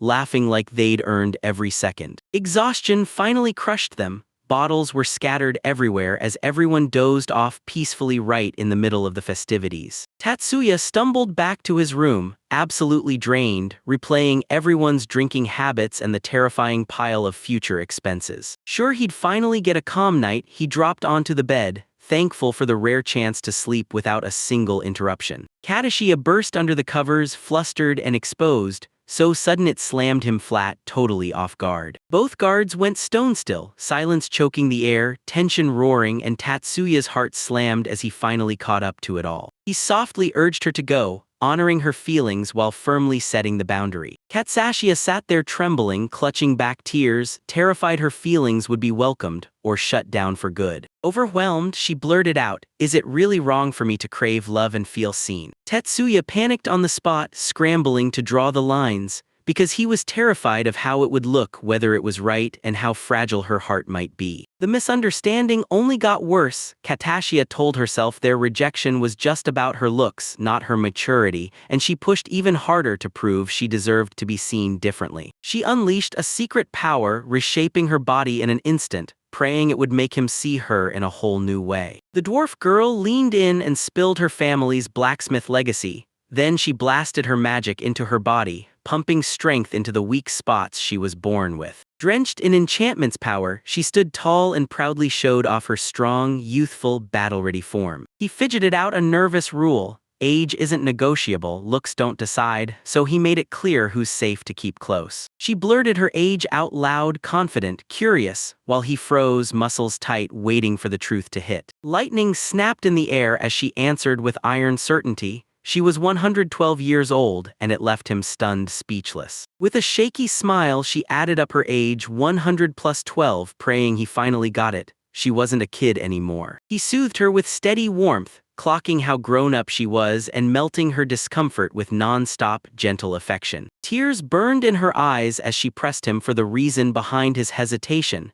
terrified he'd turn her away even though she was telling the truth. After holding it in for so long, he finally blurted out his feelings, shoving away every doubt, and swore that her presence was the one thing he'd always wanted most. That night they clicked even harder, her playful nickname hinting at a bond that went way deeper than either of them expected. Taisha proudly unveiled her brand new bedroom, and the group froze in shock at the handwork she'd pulled off. He stared in awe at the tidy room, then softly padded up to Tashia and ruffled her head, praising her real, hard-earned effort. Rattled by his affection, Keisha snapped at her own feelings, trembling hard as she tried to shove her blush out of sight. Still embarrassed, she quietly confessed she actually loved the gesture, and she fought to hide a smile right under his hand. While everyone else huddled up and started trading ideas about what came next, private rooms, baths, kitchens, you could tell it wasn't just talk anymore. The real work had kicked off. Up there, their base kept growing. Soon those fresh lands swallowed empty space, filled with fields, sheds, and buzzing workshops. They sunk a deep well, while new plans for a water canal clawed their way toward the riverbank. After snagging some metal, Keisha pushed for a furnace, so they wouldn't have to keep making those brutal long trips back. Even with nerves buzzing, he leaned in and listened hard as she laid out every tool they'd need the moment they hit the site. Seeing it click, he slammed the furnace into their plans, eyes sharpening with fresh, unstoppable resolve. Keisha snapped and announced, "You're my husband," and that single fiery declaration left everyone totally flustered. Out of nowhere, she slammed into him with a tight embrace, blurted out her feelings, and tears spilled as her heart finally broke through. Construction kicked back off, and as fresh roommates poured in, each girl latched onto him fast, forming bonds that only kept getting deeper. Soon the base burst with affection, and even elf girls kept showing up like clockwork under flimsy little excuses. Even though his body screamed from constant attention, he still managed a shaky little smile, like he couldn't tell whether paradise was blessing him or dragging him under. Even with everything falling apart, he dove headfirst into this brand new life, wrapped in a warmth he'd never dared to hope for. Hidden in the vineyard bushes, Tatsuya kept a secret eye on her, totally spellbound by her relentless, hardworking charm. She blushed, twirled like she didn't know what to do with his compliment, and somehow her outfit sparked admiration, plus a few hilarious construction site comparisons. In the shadows between grapevines, they traded bold plans, selling their alcohol to keep their rapidly booming, broke settlement afloat. Even with supplies running dry and repairs burning a hole in their pockets, he just knew their teamwork would spark their comeback and rebuild their fortune. The party bills crushed him. Mountain-high booze wrecked their budget with a fury no one could have predicted. Even he had to admit it, those imported canned highballs were getting way too popular with the village's eager drinkers. When he looked into the future, he mapped out rice fields,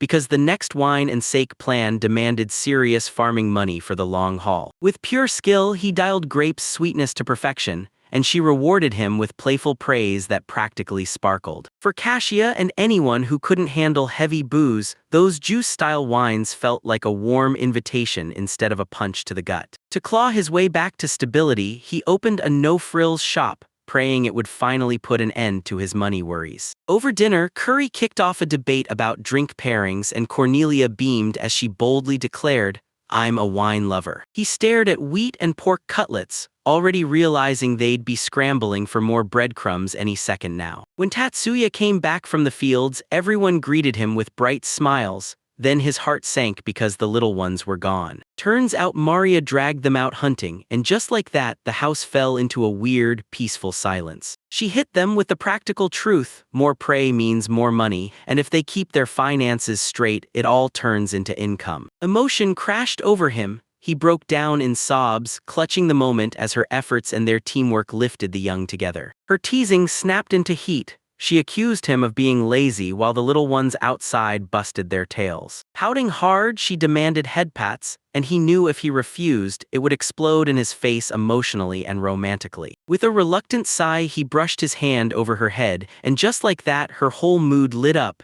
even though he knew it wouldn't last. Arisa burst in out of nowhere, and the whole crew froze, especially after she insisted she wasn't grabbing anything today. Instead, she delivered a whole bundle of tools, fueling the construction of their planned shop.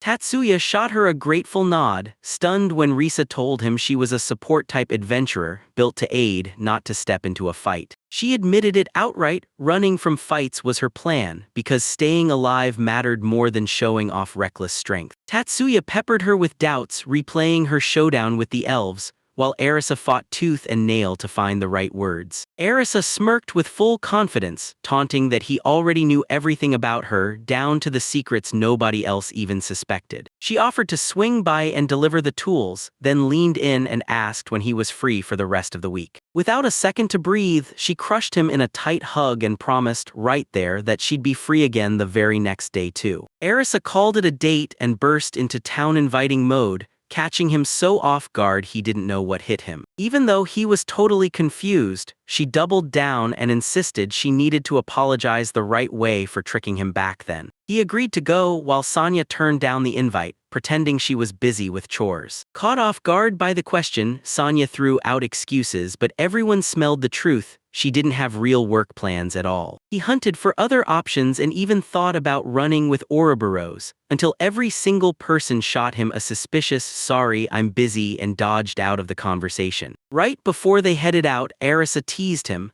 because he'd been dodging her company a little too hard. With pure electricity in her step, Arisa yanked him forward and swore their adventure would be unforgettable, loud, wild, and alive. They burst into a roaring market, Arisa striding forward with total confidence while Tatsuya hung back, soaking up every curious detail in the crowd. Their date morphed into a full-on mission, tool shopping, fruit hunting, and a shocker outfit swap courtesy of Arisa. Arisa spotted a rare fruit, paid for it with her silver, and shoved it into Tatsuya's hands like, "No, try this first." He sniffed the fruit, took a bite, and his eyes lit up as that sweet, juicy flavor hit like magic. Even though Arisa loved every bite, she still felt something was wrong, like the flavor was perfect but the vibe was. Those farmers' tomatoes hit so rich and full of flavor that everyone's jaw dropped, and even the ordinary vegetables suddenly didn't stand a chance. Once he grasped his power, he started dreaming big melons, watermelons, and sweet snacks so delicious they'd put candy to shame. He brought his hard-earned harvest to the villagers and fine-tuned every flavor on the spot,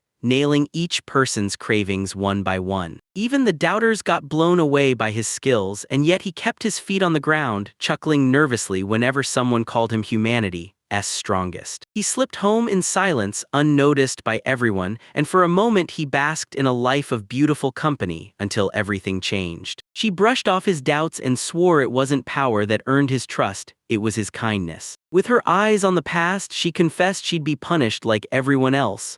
But then he stunned her, showing unexpected mercy. He always put everyone else's needs ahead of his own, his farming decisions, every ounce of his time. He poured everything into the village before he even thought about himself. Even with the chance to be selfish, he kept his feet on the ground, and she couldn't help but admire that steady, unshakable resolve. Coming from another world reshaped him in ways nobody could ignore. Then she smiled like she was sure everyone was seeing the exact same thing. Her honest answer hit him like a spark. He broke into a small, stunned smile, realizing someone actually saw real worth in him. When her suspicion flared, he panicked. His awkward silence hung there way too long, and it screamed something off. Under the moonlight, she suddenly got it. He'd set this outing up on purpose, just never said so. She scooted in close on the bench, leaned in softly, and reminded him this was their moment. She teased him with the promise of something bigger, watching to see if he'd back away or grab her offer straight on. With a rare, fierce stare, he spilled the truth in one breath. No hesitation left, only a trembling voice that gave everything away. "Don't!" She chuckled softly, and there it was again.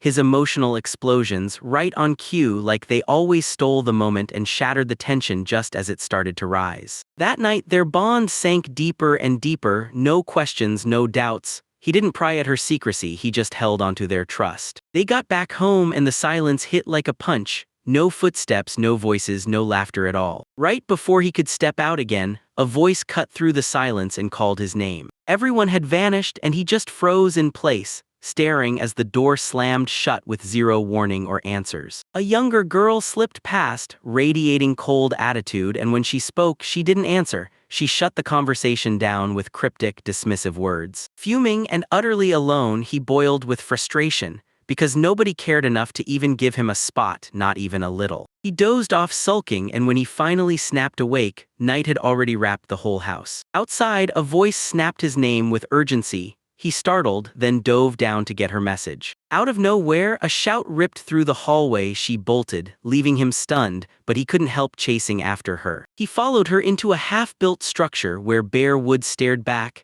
and the dead silence offered zero hints about why it was even there. Confetti exploded into the air, cheering erupted everywhere, and a hidden crowd roared his name in perfect unison. Happy birthday. She leaned in with a playful grin and declared the moment. His eyes snapped wide, caught between pure shock and total disbelief. Quietly, he replayed that old conversation in his head, back when he told them the date, and they still remembered it even after he forgot. He burst into tears, overwhelmed by love, because all their secretive little moves suddenly clicked, and now everything made joyful sense. Everyone had pulled together, decorations up, food ready, laughter everywhere, every little detail marked with quiet care and rock-solid loyalty. He froze in the doorway, barely keeping his tears from spilling, and whispered thanks with lips that shook like they couldn't hold it in. Right before the real celebration kicked off, they teased hidden surprises, gifts, wild laughter, and a night that absolutely wouldn't let anyone sleep. The whole mood shifted, bold and daring, and they wrapped themselves in ribbons, presenting the gift to him with playful, over-the-top flair. And together they stood there, frozen in anticipation,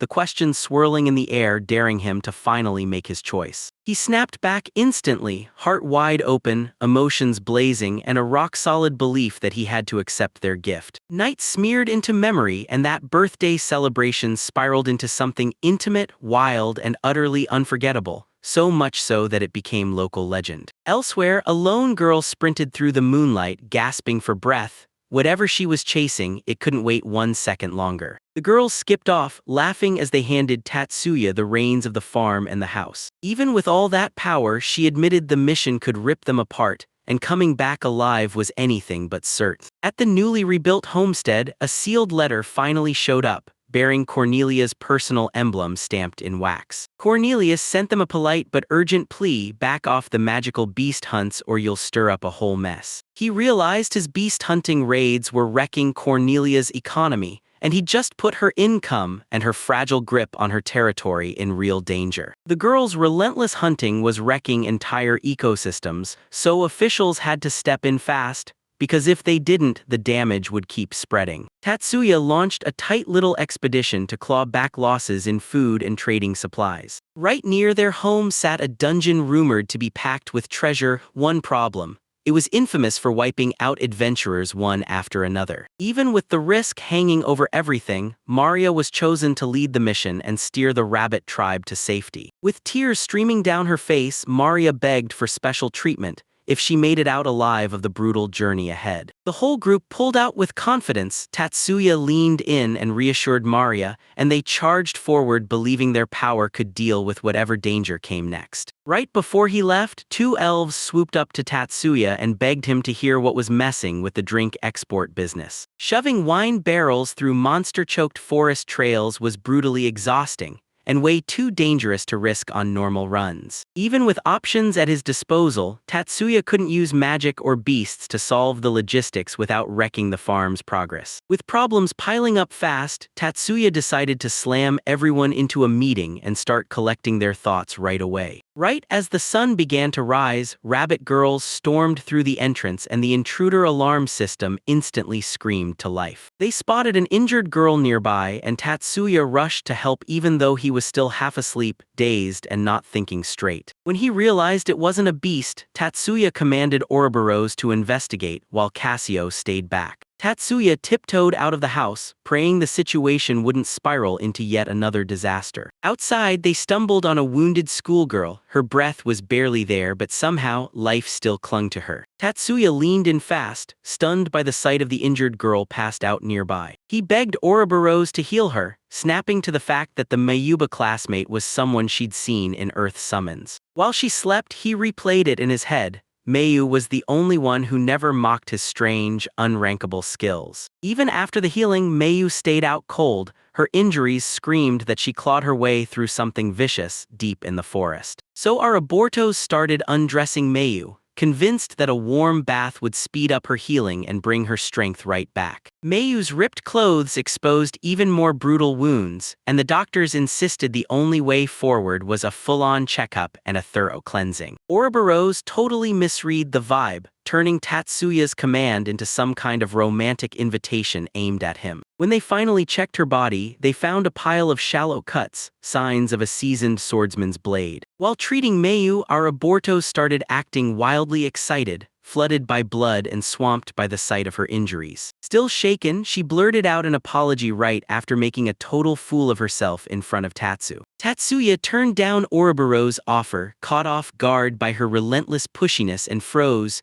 no clue how to answer her in the right way. Ouroboros warned him these chances don't come twice, and as he spun away, it left a sour discomfort in his gut. Still trying to keep it together, Tatsuya cracked a nervous joke, but Mayu's condition kept clawing at his mind. As he dried her wounds, he couldn't stop wondering what happened the moment the group left him behind. He shoved Ouroboros and Katasha on Mayu's case, and told them to keep her safe until she finally came to. The house stayed eerily silent. Then the battered, proud warriors slammed back in from the expedition, bursting through the door. Triumphant, they pulled out a legendary sword, and Maria could barely keep her eyes open, wiped out to the bone from sheer exhaustion. The team staggered through it, one dude erupted in celebration, and the rest could barely stay upright after that brutal ordeal. Maria demanded everyone's attention, shaken by trauma so heavy it swallowed her whole, while the others agreed the mission had drained them to the bone, both body and mind. Tatsuya praised their work, but the swordsfinder cut in and blared that he couldn't miss her prize. Tatsuya pressed the question, was that blade for real? The crew nodded and said it was pulled straight from the caves. Then, with their return bringing him real relief, Tatsuya swore he'd join the next adventure right there with them, alongside them every step of the way. Later, Tatsuya marched into the Shrine of Abundance to size up the treasure haul's true value. He tossed a few coins down, then scanned the wrapped bundle, already itching to find out what it would rake in. And the appraisal blew everyone away, landing an insane value, over 11 million yen. Again, it stunned everyone in the room. Then, with those rare coins appraised, Tatsuya's mind raced, wondering what to do with the crown and the treasures still left behind. The team went back and forth on their options, but if they sold through Cornelia or Arisa, they'd get hit with brutal fees. With zero regard for anyone, Sonya hurled priceless artifacts into the shrine slot on the spot. No hesitation, no permission, just pure audacity. The shrine sucked everything up in a blink, and Tatsuya and the others froze, shocked by that sudden, unstoppable pull. When the machine instantly refreshed the treasure values, Tatsuya's eyes widened. Turns out the shrine just gobbled up items with zero limits. He froze, crushed by economic fears, realizing those treasures in the volume could tip everything into chaos. Among the spoils, the legendary sword still sits there, too priceless, too symbolic, and too dangerous to just sell off. Before he even got a chance to move, Seikiyama blurted out a reckless impulse and hurled the sacred sword straight into the offering box. Panicked out of his mind, he lunged at once, trying to yank the shrine's grip off the sword before it swallowed the whole thing. With a tight grip, he fought the suction with everything he had, determined to keep the legendary hero's sword from getting pulled away for good. He fought tooth and nail against the pole,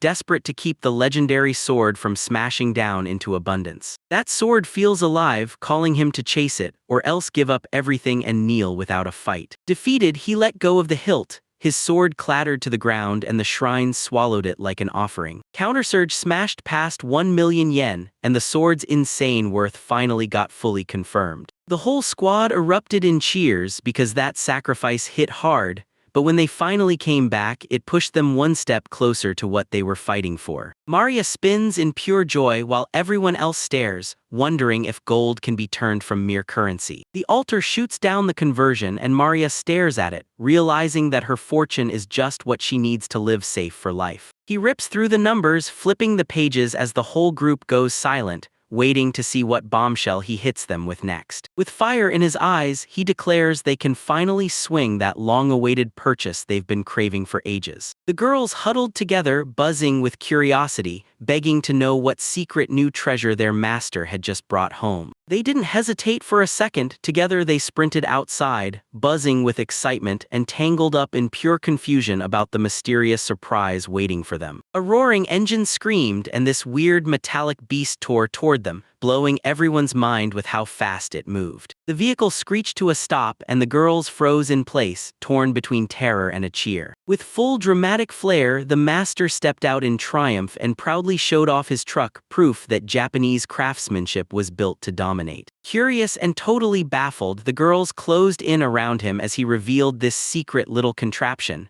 a mini truck. While they speculated about ancient magic, he cut through the noise and said it wasn't celestial power at all, electricity was the real engine behind it. Solar power alone wouldn't cut it, so he uncovered a secret tank packed with emergency gasoline reserves too. Divine magic locked down the fuel and kept it safe, stopping any disasters caused by misuses or meddling magic from creeping through town. With awkward charm, he swung in like, "Here, free repairs," all to prop up his tanking approval with readers and allies. After he checked what was left in their account, Tetsuya realized the mini-truck purchase had completely wiped them out. Even with his spirits crushed, he snapped into action and instantly announced a fresh plan, using the truck to haul the farm goods. Before anyone touched the wheel, he ordered the group to master the driving basics, and he took the role of their teacher himself. On the very first lesson, someone blundered and started the engine, and the whole place jolted, vibrating hard enough to make everyone snap in shock. Tetsuya stayed cool as he guided her through gear shifts and clutch control,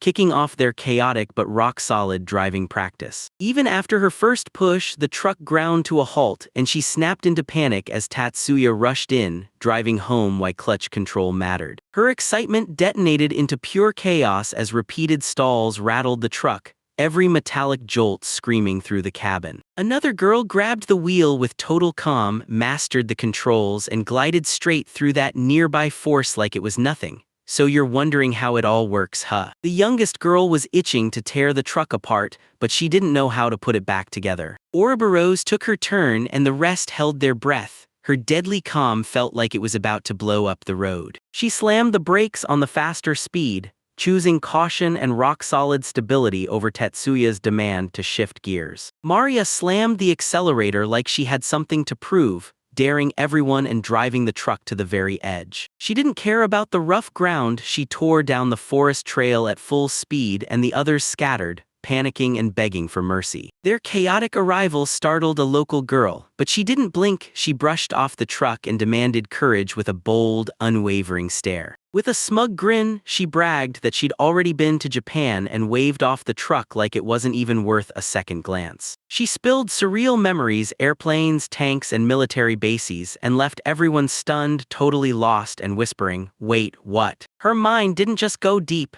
It dove into nuclear physics too, leaving everyone with questions they were too scared to even whisper. Once the elves jumped into driver training, the transport work got officially split up. Every single companion now had a share. The moment the curry lunch got announced, excitement snapped into her. She lit up and celebrated with the whole group like it was the best news ever. A fearless girl burst forward, swearing she was speed incarnate while everyone else braced for the impact. Right at lunchtime, everything snapped into excitement, while Tetsuya just stood there, completely baffled by her way too dramatic driving announcement. Meanwhile, the wounded man, Masashi Miyamoto, dragged himself through the forest, gasping out the twisted chaos of his past. Barely slipping out of execution, he tore into the streets hunting for the comrades he'd left behind during that brutal hero training. Training like it was fuel for his vengeance, Masashi muttered savage threats as he dragged himself forward, completely blind to what was closing in nearby. Suddenly, the truck tore through the forest trail, snapping branches left and right and blasting birds into the sky behind it. Maria panicked when she mistook the gas for the brakes, and Masashi erupted in screams at the impossible sight. No time to explain, this truck slammed into Masashi with a violent impact, and total chaos erupted. Even with injuries that should have ended him, Masashi still clung to life, and he knew, back in Japan, that this outcome would have been the final nail in the coffin. As the truck tore off like it was on fire, Masashi crumpled there, broken, but insanely grateful for that brutal training that just reshaped him. Elsewhere, Tetsuya tried to tutor with math, but a flustered student totally misread his meaning in the funniest way possible. Tetsuya threw in the towel on teaching the moment he realized that blushing maid's thoughts were miles away. After he checked everybody's work, he realized their math skills were shockingly weak across the whole board. Even with serious training, nobody could smash double-digit multiplication. Some couldn't even manage basic finger counting. While Tetsuya crunched the numbers, he caught Arisa blushing again. Only this time she mistook his academic hustle for something else and the embarrassment came rushing in. Right before he could fix the accounts, shocking news crashed in. Someone no one expected had just regained consciousness. Maya woke up with a jolt, and before she could even process it, a crowd of curious allies swarmed her, firing question after question like they couldn't wait. Tetsuya softly welcomed her back, but Mayu was reeling, scrambling to understand why he was standing here in this world, and she couldn't even finish her thought. She stared at the weird mix of people, feeling completely slammed by this strange,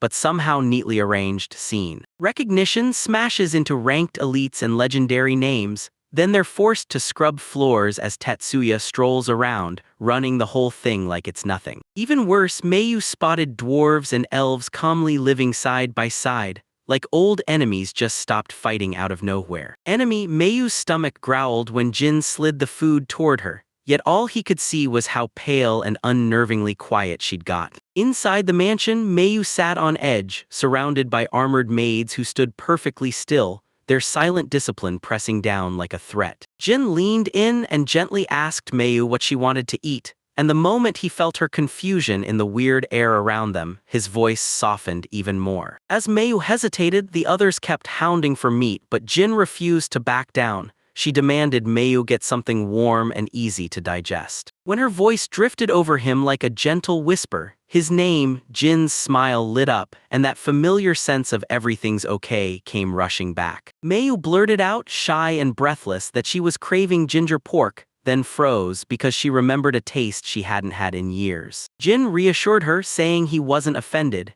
He was just blown away that she'd ask for something so nostalgic. With a grin, Jin swore he'd whip it up using boar meat he'd snagged from nearby devil-type creatures. While getting ready, Mayu suddenly clocked it. Those helpers weren't ordinary at all. They were elite warriors who could hunt down a rank monster. She went totally still, stunned into silence as he casually pulled out bottled ginger like this was the most normal thing in the world. Mayu finally understood his gift wasn't just useful. He could smuggle modern goods from Japan and unleash power in this world no one else even had. He whipped up ginger boar with rice porridge, made from devil boar meat and packed with Japanese-style seasonings. The moment Mayu saw the dish, memories of Jin's past slammed into her. How he'd always been insanely resourceful and wildly capable. Tears spilled as she stared at the meal, choking back a wave of hunger and that all-too-familiar taste that she couldn't forget. She stared in disbelief that porridge was in there too, and he quickly apologized for not tossing in cabbage just yet. After Jin slid the dish into her hands, he stormed right back to the kitchen and Mayu had to save herself solo. While Jin threw himself back into work, Mayu tore into her meal, fighting to slow down between every single bite. Tears streamed down her cheeks as warmth and hunger crashed into her at the same time,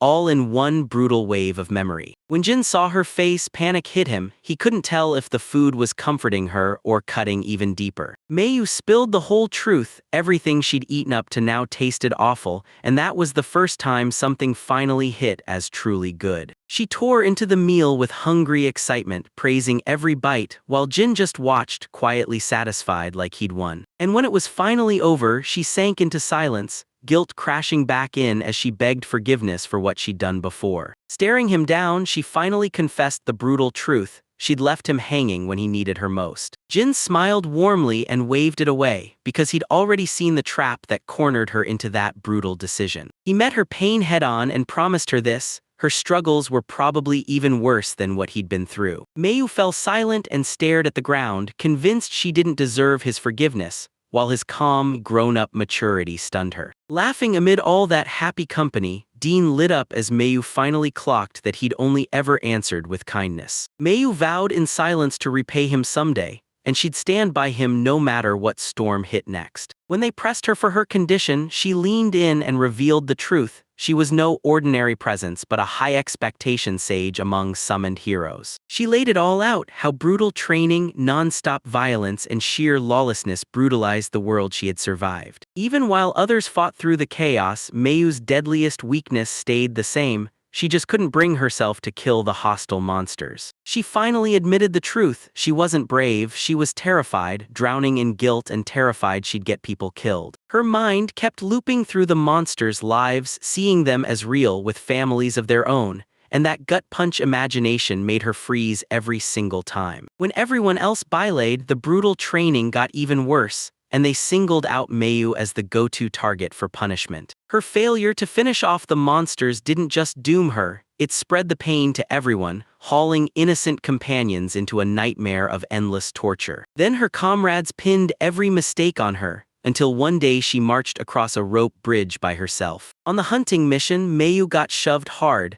then plummeted into a ravine packed with wreckage. Bleeding badly and left to die, she stayed unconscious until strangers stumbled on her, then rushed her away. Villagers from the neighboring area stumbled upon her battered body, bandaged her wounds, and set her up somewhere safe to heal. She welcomed every day with open arms, living calm and safe in the village, far from brutal camps and the violence that hunted everyone else. Just when she thought village life would stay calm forever, the safety shattered way sooner than she ever dared to hope. A pack of armed bandits stormed the village, and Mayu's worst fears hit her again as terror froze her in place. She fought back with everything she had, but one brutally overpowering attacker crushed her resistance in seconds. Barely clinging to life, she ripped through the chaos, scraped up, shaken, and barely standing, until she finally crashed into Jin's residence for safety.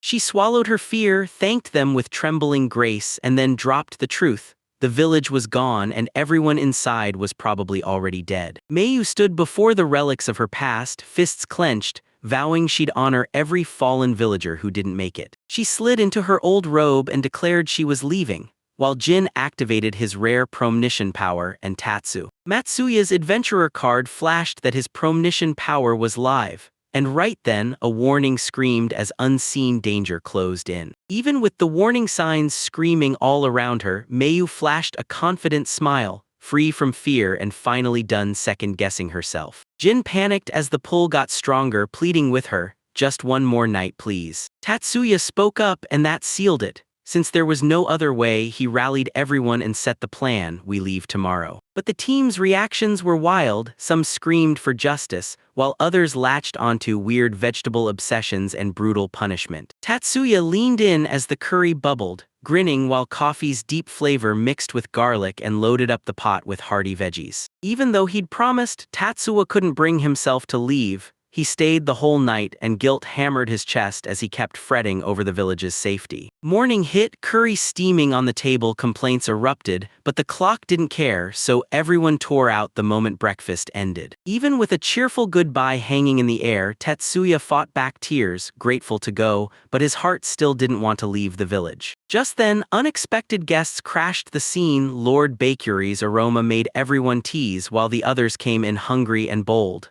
Tetsu. Sure enough, Sua's prediction hit. More girls poured in. One girl demanded curry on the spot, while the rest jumped in right behind Cornelia. Kneeling with effortless grace, Cornelia's attendants welcomed her with full respect, making it clear she wasn't just another guest. She mattered. May gawked because that sweet, childlike girl wasn't just being obedient, she was casually calling the shots and commanding warriors like it was nothing. Truth hit Cornelia like a hammer. She looked young, but beneath that smile hid a demon lord with real, terrifying power. Mayu keeled over in shock, and as Tatsuya held her tight, those wild questions about his bizarre crew kept piling up. Back at the table, they burst into laughter over nearly passing out, and somehow their shared school lecture memories from Japan forged an unexpected bond. Tatsuya couldn't help but quietly soak in this rare chance to talk to someone who truly understood his old world. Cornelia spotted something weird in the curry, and right then Tetsuya had to admit it.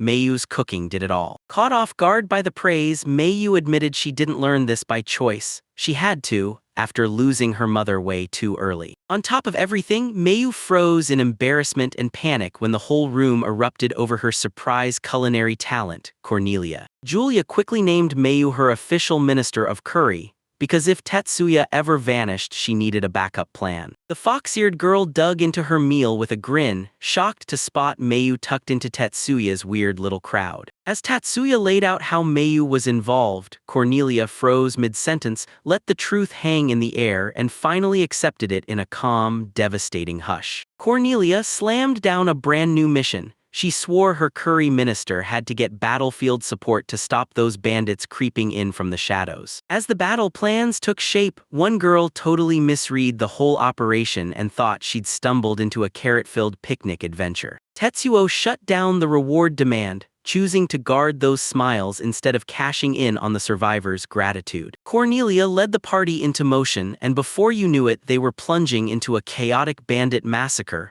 right after that picnic. Even with the adrenaline in the air, Cornelia slammed down one harsh truth: her army still didn't have its last crucial piece, and the worst part, they hadn't assembled it yet. Meanwhile, bandits huddled near a cave, blissfully clueless as disaster started to drop right on top of them. Hungover and groaning, the bandit finally stirred, still clueless as danger crept closer and doom closed in. The bandits slumped around drunk as hell, toasting their grip on the village, completely blind to the danger creeping closer. They laughed at the defeated defenders and bragged that they'd crushed the only girl who fought back, so easy it barely mattered. A chilling plan to wipe out the village got thrown around like it was nothing, until a sudden figure lurking in the shadows overheard it all. Rage detonated on the spot. Then the bandit boss smashed his subordinate in the face with one brutal punch. He spelled out the rules: steal was for profit, and there was no room for slaughtering senselessly. With a chilling grin, the bandit boss laid out a ruthless plan to rake in profits off enslaved village labor. He pitched a long game plan to seize power in the shadows, using his underworld contacts to stay invisible and shut out any meddling from the outside. The whole gang erupted in cheers, ready to cash in on the villagers, before anyone stopped to think about more bloodshed or dragging them away. A command ripped through the bandits, everyone scrambled to gear up, totally clueless that their whole scheme was about to implode. Panic detonated the moment a terrified scout burst in, shouting about a dragon sighting right nearby like it was impossible. With a smug grin, the bandit leader yanked his sword from its sheath and stepped up to square off with the dragon people swore was real. Instead of a single dragon, a whole horde of nightmarish skeletal worms surged forward, towering over everything in grotesque numbers. Cornelia's crew burst into Tsuya and Meiyu's space and everyone braced for the fight, while Cornelia grinned like the darkness itself just charged up her excitement. With gleeful theatrics, Cornelia snapped orders to her terrifying summons, then her loyal umbral wormhort tore through everything in a wave of destruction. Tetsuya and Meiyu stared in pure disbelief, questioning their leader's loud, dramatic flair while that overwhelming power loomed towering. Ravenous dragon zombies loomed over the shaking bandits, their stats too wild to measure, spitting out an unstoppable tide of undead terror. One scorching blast detonated and burned through half the enemy ranks, wiping their life points clean in an instant.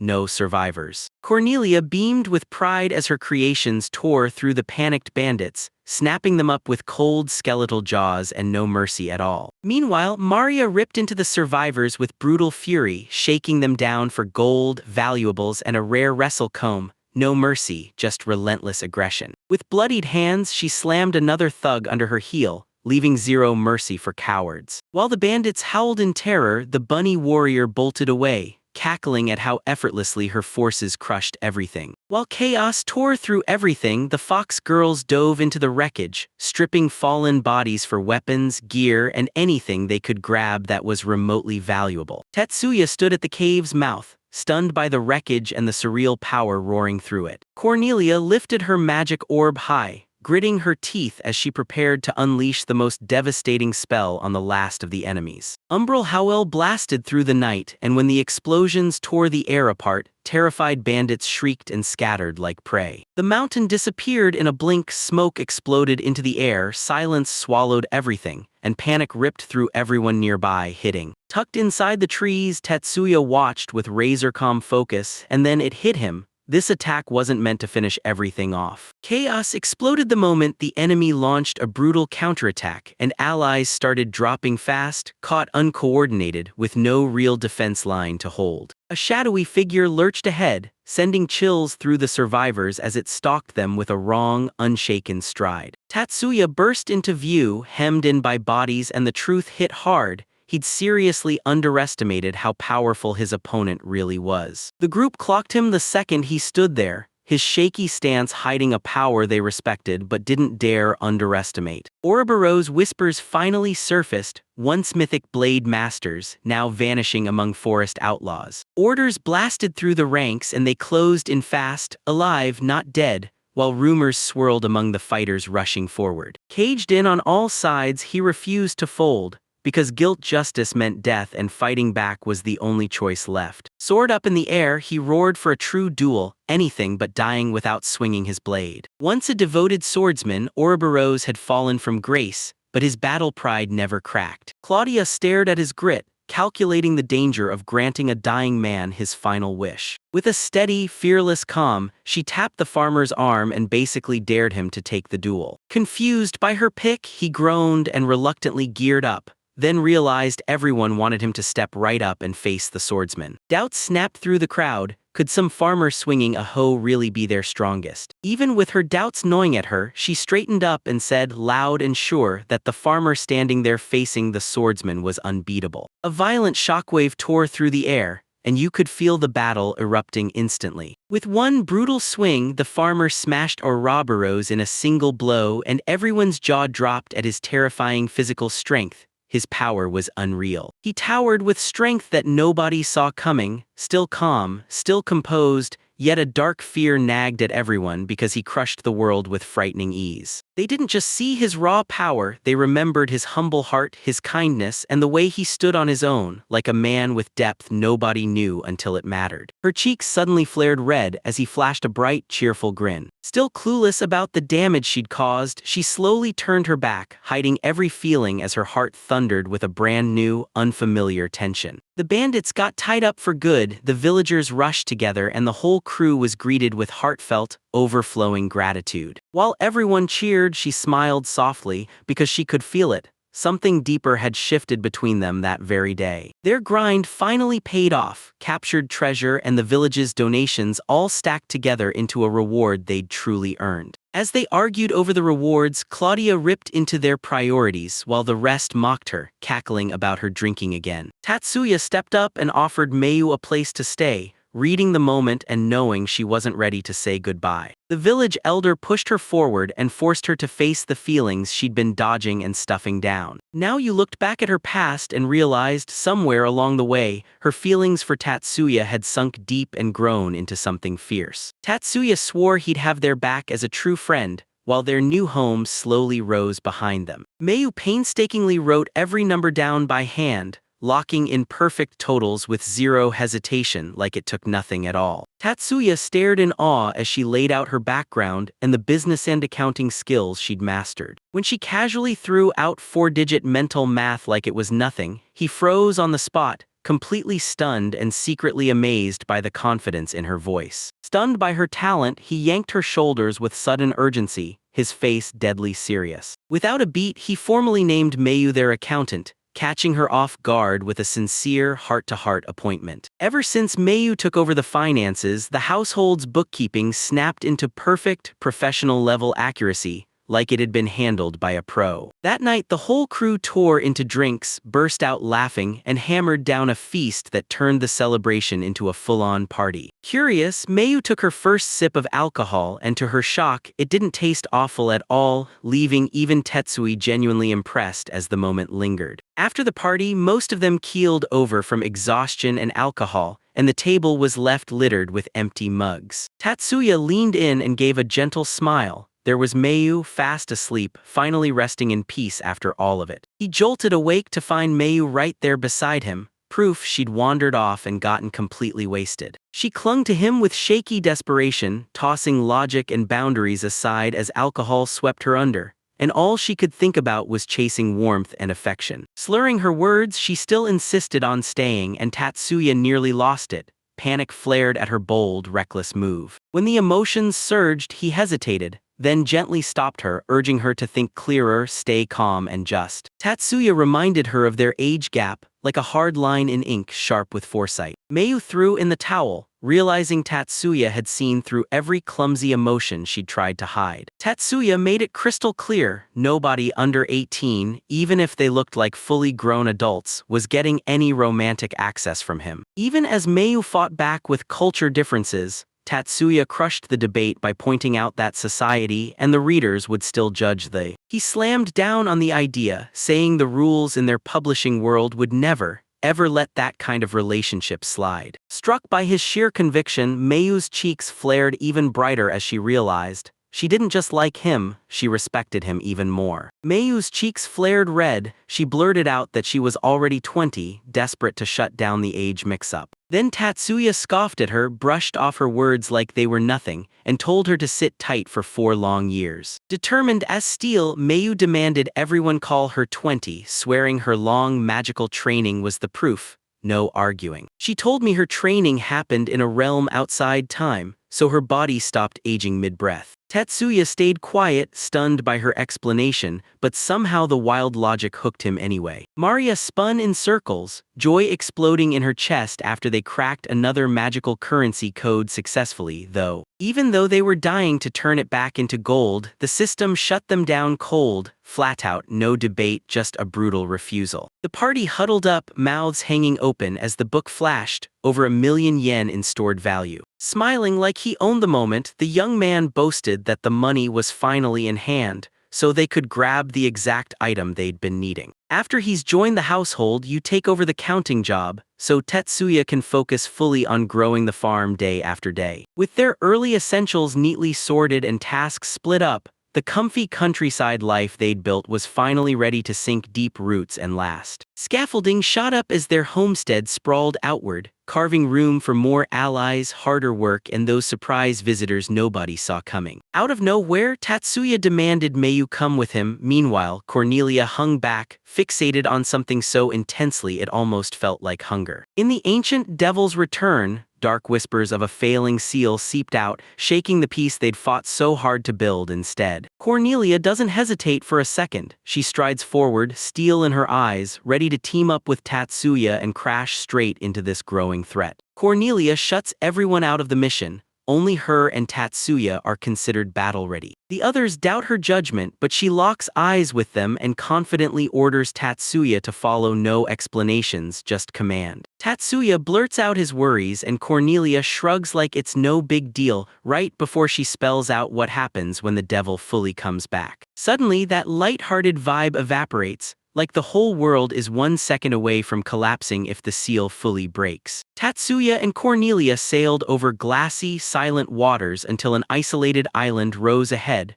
brimming with secrets they couldn't ignore. Dense jungle closes in, towering palms sway while creepy creatures lurk, hiding a deadly threat deep in the forest. Cornelius moved first, slamming lightning into a towering, hulking knight, an ugly, monstrous remnant of ancient evil. She finally let slip the truth. This island held a sealed devil, and once the seal even twitched, scraps of it crawled back out. Once the 12 guarded this place, now Cornelia shoulders the whole burden alone, pushed to keep going without a break. Long ago, after that magical realm's revolution crumbled, succubi like Maria were dragged out, exiled, or punished for what came next. While the battle raged on, Tatsuya shot Cornelia praise mid-fight, calling out her strength and the iron control she held over the island. Even while she denied it, Cornelia quietly built a safe haven for displaced succubi refugees. Even with all that authority, she admitted the truth. She could only grant the land, not protection, not fixes, not a thing to change once the cleanup was done. She geared up to bolt, then fired a question at Tatsuya. Which way was he planning to go next? Before Maria left, she grabbed Tatsuya's attention and begged him to deliver a gift to her faraway mother. Tatsuya finally reached the succubus village, a cut-off hideout where everyone huddled together, barely surviving years of persecution. As he watched the villagers, their hollow frames screamed hunger, like neglect never really vanished, even with peace on the surface. When he suddenly showed up, the female villagers broke into nervous whispers, and embarrassment, fear, and confusion all hit at once. Seeing their reaction, Tatsuya felt the truth hit harder. This wasn't surprise at all, they were genuinely terrified. A terrified succubus crumpled in front of a bunch of strange men.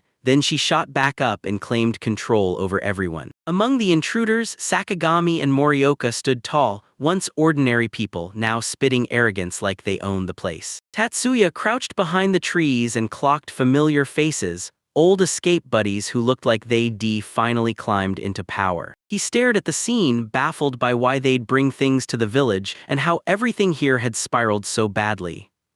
Sakagami strutted in with smug confidence, bragging that his goal-generating ability was the real reason he had the right to speak. Sakagami spotted the perfect hiding spot, then quietly riled up strength among everyone who'd already been cast aside. He figured the Dark Knights wouldn't strike, so he turned fear into a leash, using it to control the succubus population. They don't help at all. They hoard the supplies and sit back while demon lords mop up every leftover mess. With his wealth-making tricks, Sakagami bribed the merchants, then turned every shortage into a money-spinning trap that locked them in his grip. While the women caved in from fear or hunger, Murayoka reveled in his riches, drunk on lust, worshipped by power, and hungry to control everything. Sakagami snapped to Morioka, "Touch Isekai'D and you'll drain your life force and lose control." Mocking laughter ripped through the air as the men bullied their power, using the women like disposable pleasure toys. Deep down, he couldn't stop wondering how many heroes like him had already crumbled under corruption and greed. They bragged about their fortunes while slipping past shady deals, praising a sweatshop empire's legacy forged through cruelty and exploitation. When Tatsuya heard the company name, memories came crashing in: endless unpaid hours and that elite, cold-blooded privilege that made everything feel rigged. Tatsuya's breath caught as he finally stitched the corrupt corporate empire back to his own past workplace experience. Out of nowhere, the two tyrants slammed demands on the table. Succubi had just 1 week to produce results. Curiosity surged, and when Tatsuya heard the words "Devil's Black Rose," dread hit him hard, like strange memories clawing back to life. From the shadows, a cloaked woman lunged into view, her furious voice demanding to know where his allegiance really stood. Thinking he was the enemy, she erupted in supernatural rage, slamming Tatsuya with a terrifying wave of spiritual vengeance. Sophia's assault crumbled, she dropped to the ground, breathless from the strain, and the villagers froze, shocked, baffled, and staring. Seeing her drop, the succubi lunged toward her, blurting her name and begging for help rather. Instead of backing down, the villagers clenched their fury and grabbed their weapons,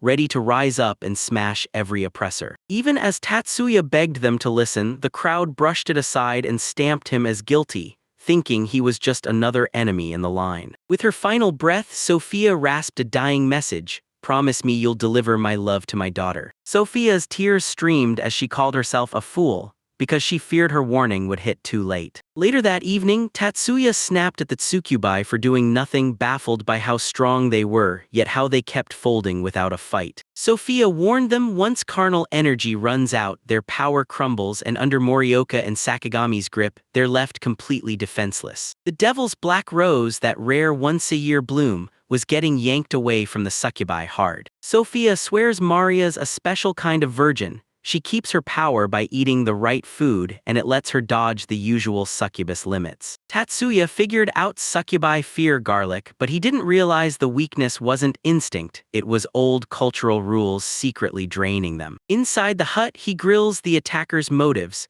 Then the elder waves him off and calls them nothing but run-of-the-mill thugs. Even with all that confidence, worry gnaws at him. If future threats creep closer, things will only escalate, and raw energy alone won't keep the village safe for good.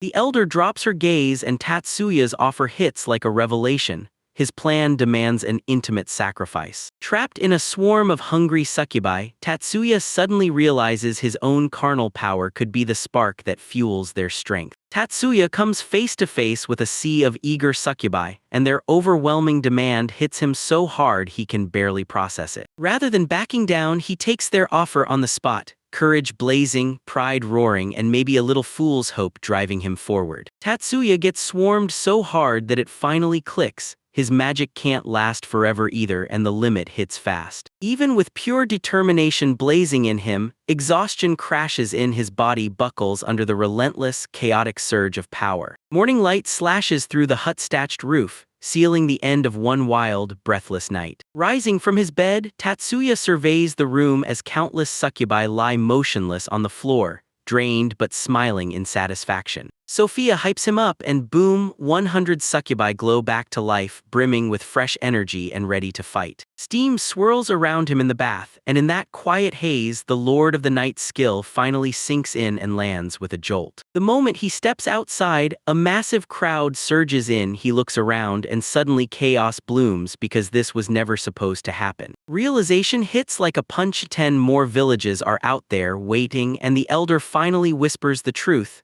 Each one is stacked with another 100 succubi. Sophia throws the truth to a swarm of 1,000 succubi across the island, and they all beg for his sacred help. Panic slams into him, and his danger sense blares to life. Tatsuya realizes this fight could end his life for real. The elder calls out his hesitation, reminding him loud and clear, that his title isn't just a name, it's his duty and they're his only hope. Suddenly, divine power crashes into his soul, and as he rises, raw strength ignites inside him, unleashing a blinding, godlike destiny. Out of nowhere, a brand new power erupts. Lord of the Nightmare awakens with the zero and evolved skill. Something in him jolts awake. Tatsuya hears the skill's voice cut through the noise, snapping his purpose into sharp, crystal clarity. Supportive Succubi gathers once more, grinning like a shield, and tells him he's got this. He's not doing it alone. Determination ignites inside him, his hands clamp down hard, and Tatsuya answers fate's call with fearless resolve he can't shake. Passion bursts like wildfire, then his name booms through the chamber as he rises into legend,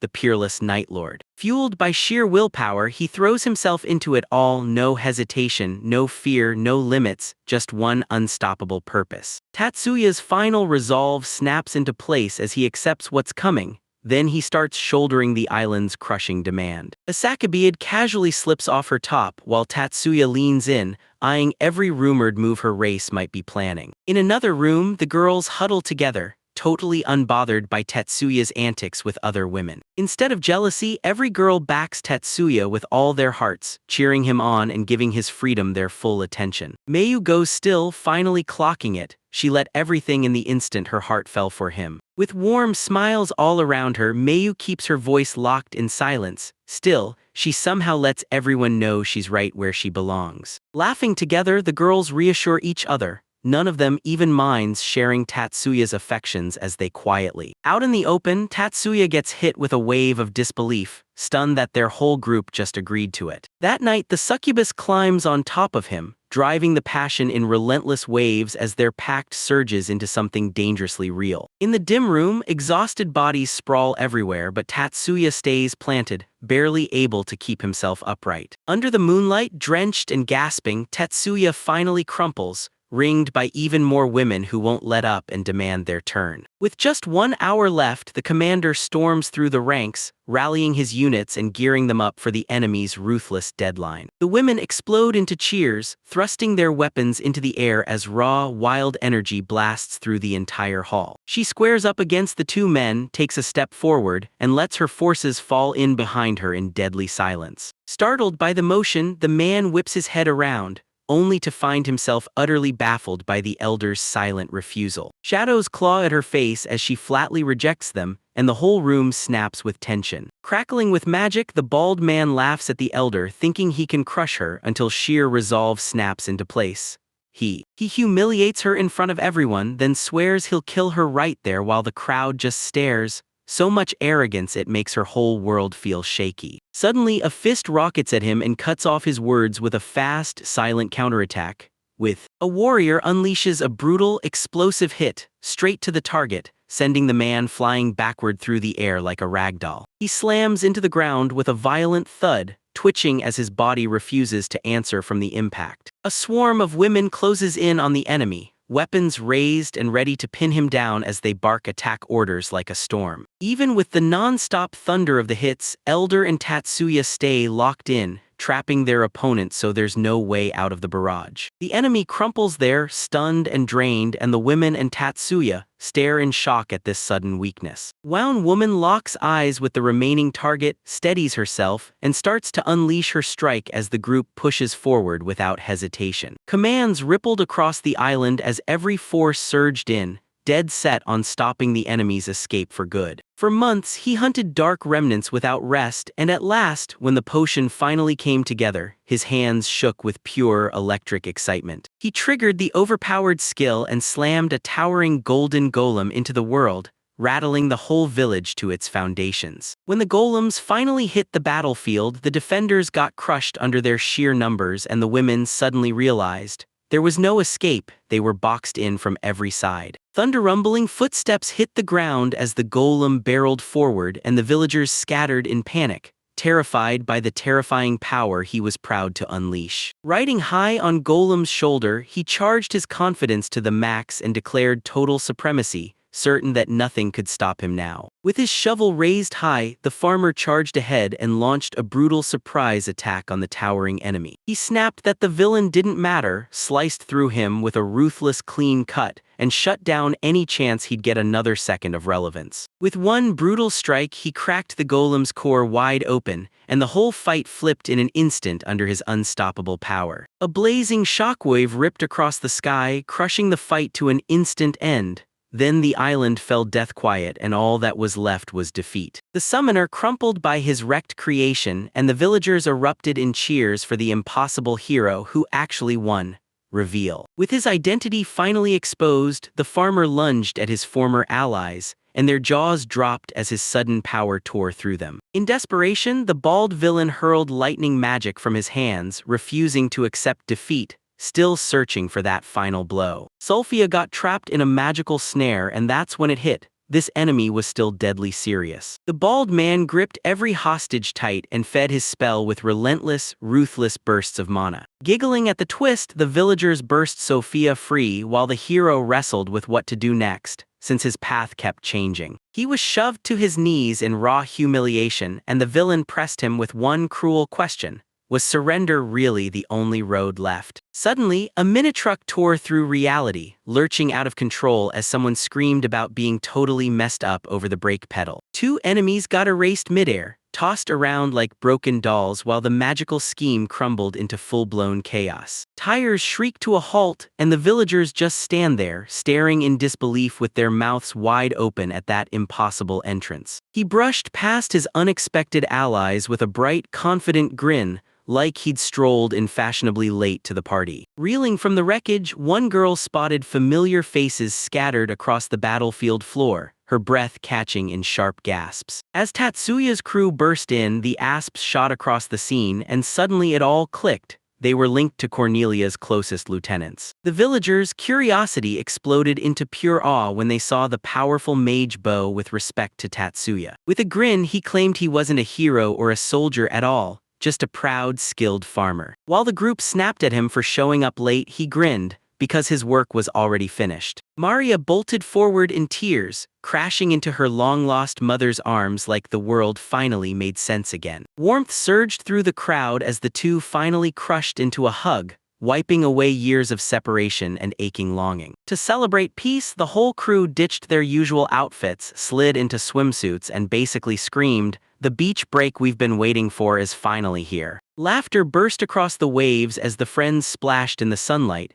and for once, they finally got to breathe and relax. Under swaying palms, sizzling grills filled the air as everyone dug in, trading stories and stealing bites of grilled skewers. Games exploded across the water, laughter ricocheting everywhere, and everyone savored a rare, hard-earned calm after the storm. Tatsuya got thanked for saving the island, then shrugged off the praise with humble words so effortlessly they barely even sounded like an answer. And they drifted farther out into the sea. The defeated villains spat curses, stripped of power, humiliated as the punishment finally hit. Barbecue sizzled on the sand, drinks clinked nonstop, and the victory feast burst into a full-blown, laughter-filled beach festival. A few girls just clammed up, not knowing if they truly fit into all that loud celebration and breathless relief. Tatsuya got hit with special demands from the crew. He swore he'd cook it up plain, no sauce for them. Devil boar, shellfish, garlic chives, and some seriously sketchy sea beasts got thrown together into the most bizarre mix imaginable. Someone bragged about a fistful of oysters, swearing they had a killer idea, something you'd wanna cook up and share. They worked the seasonings in with care while Tatsuya fired up the skewers, piling oyster meat and then topping it off with fresh vegetables. Oysters hissed on the grill, juices bubbling as the crowd leaned in.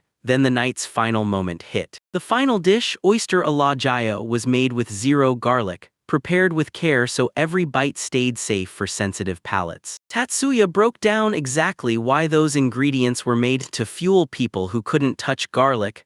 Then he watched them take bite after bite and get their strength. That rich, mind-blowing flavor hit everyone at once, pure instant satisfaction and straight-up shock. Their bodies surged with power, turbocharged by that oyster dish, as strength snapped back with unstoppable force. As he watched their faces, Tatsuya convinced himself calm was on the way, totally blind to the chaos about to crash in next. As the celebrations raged on, they kicked back, chugged drinks nonstop, and sat tight, waiting for the usual late-night chaos to finally hit. Tatsuya sat there in silence, and the moment it hit him, he'd already crossed paths with every girl on the island. Nearby, the elder woman ate alone in tense quiet, locking eyes with Tatsuya and daring him to break the silence. Most partygoers crumpled from pure exhaustion and alcohol, and Tatsuya chose to slip away instead of joining the collapse. Later that night, he kept watch over the sleeping elder, heart pounding with uncertainty about what would hit next. Tatsuya burst into the room, then froze as Sophia was already awake, sitting there and waiting for him. She blurted out she was drawn to him through the heat of battle, and when her succubus instincts surged, he yanked away, utterly stunned by how bold she was. Sophia leaned in and insisted on her truth. Strength pulls people in no matter what they look like, how old they are, or what rank they hold. A sudden blast of smoke exploded in front of Tatsuya, and just like that, everything shifted, leaving him completely caught off guard. Through the haze, a transformed woman stepped into view, and her intentions suddenly became crystal clear. Tension snapped in the air. Sophia, looking young as ever, boldly swore they'd never run out of their seductive spark. Tatsuya's jaw dropped at her transformation, and he blurted out her age and which form was the real one. He shrugged off the question like it was nothing, saying age barely mattered to succubi. Sophia dropped the truth like a glittering secret, locking it away for herself, and just as Maria stormed into the room, he was already hers. Maria exploded through the door, seething because Sophia had slipped away without telling her. Back from his travels, Tatsuya got jumped. Mari ambushed him, her longing burning hotter than ever. Before he could even blink, both women stepped in with fearless confidence, throwing down a challenge that smashed his hesitation. Even with all that courage on display, he dug in his heels, calling it wrong and worrying about what would happen if he crossed that line. They shoved in closer and closer, unshaken, until their looks made it nearly impossible to refuse and his doubts started to collapse. With nothing left to fight, Tatsuya nodded and accepted their offer, fully surrendering hard, while a brutal nosebleed poured down as pure resolve clenched his face. Once they agreed, Tatsuya stayed with them all night, and their wild passion burned on right up until morning light. He introduced me to Cornelia, and the moment she tasted it, her obsession kicked into overdrive,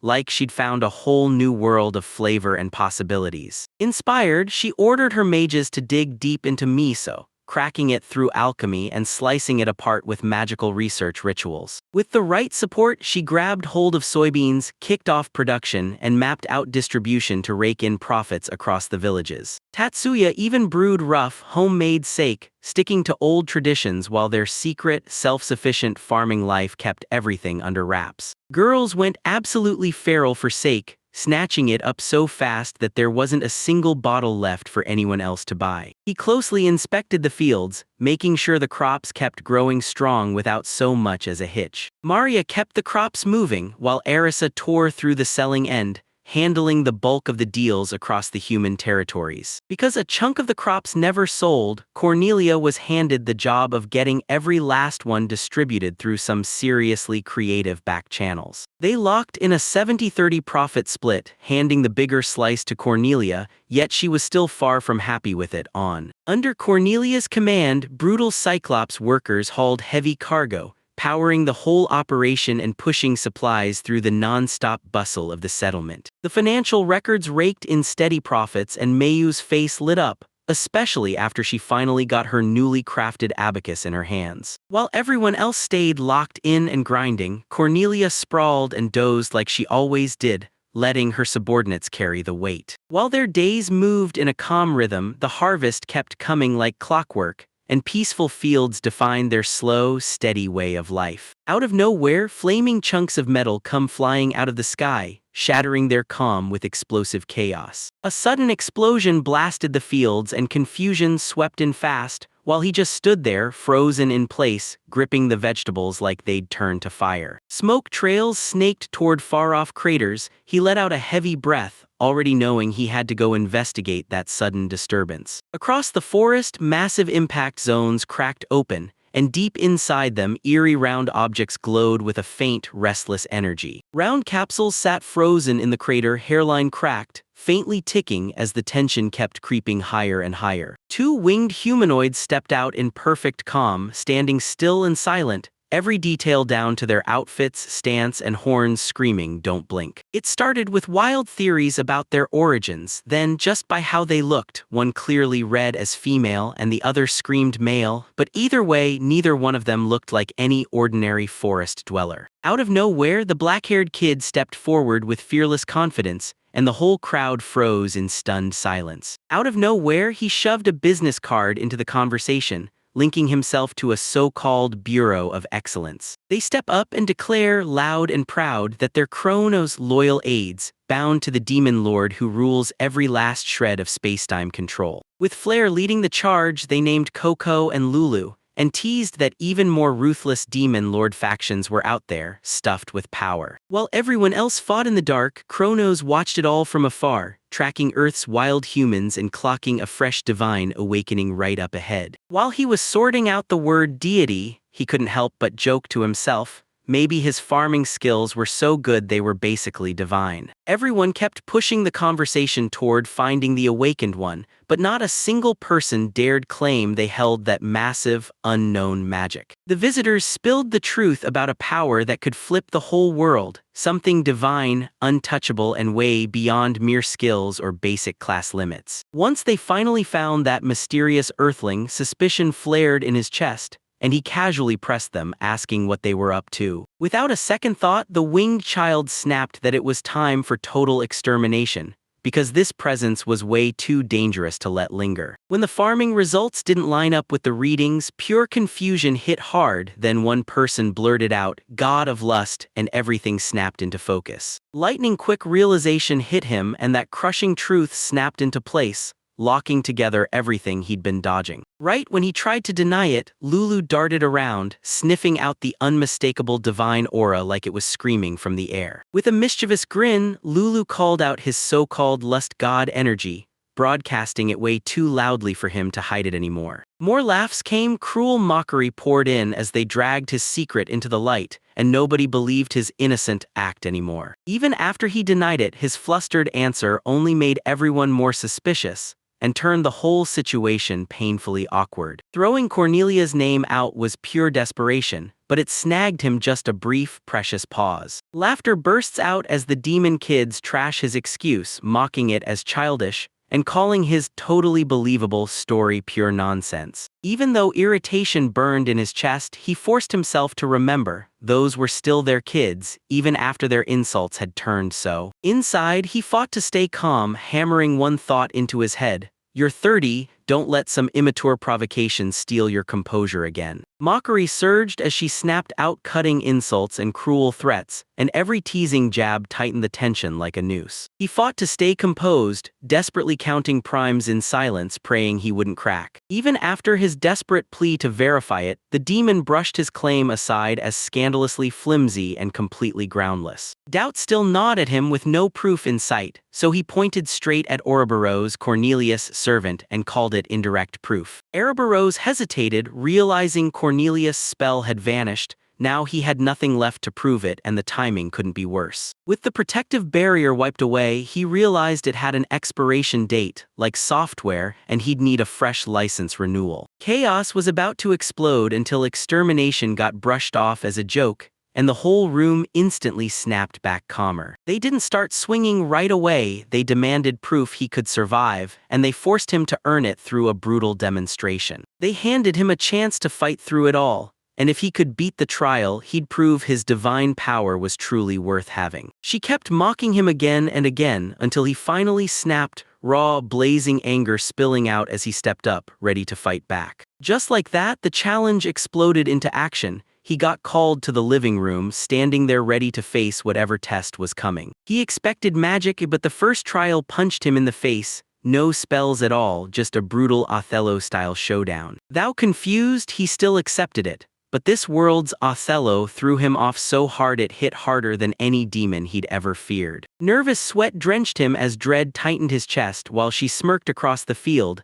loud with smug, way too confident skill. They told him nobody had ever beaten her before and it hit hard, so he clenched his focus and refused to let failure touch him. The game kicks off in an awkward stumble and the man's nerves take over as he blurts out, "Which color piece looks better?" Lulu tears into him with brutal mockery while the others crack up, because his total cluelessness about the game is pure comedy to them. He grabs the black pieces and fires everyone up, pushing them to treat the match seriously right as the moment that first move lands, realization hits him, he might be completely outmatched. Despite the odds stacked against him, he still pulls off the win, shattering everyone's expectations and leaving Lulu in total disbelief after her loss. Lulu shot another look at the board, her eyes shaking as the truth hit. She'd lost again and it crushed her. She crumpled in disbelief, and he calmly called out her total lack of basic Othello strategy. Staring back on that wild moment, he couldn't believe it. Here, even games hit like they had real power. Her eyes burned with tears as she finally cracked, refusing to swallow defeat and letting her pride shatter with her. Lala stormed forward, furious and fiercely protective, lashing out at him as anger burned,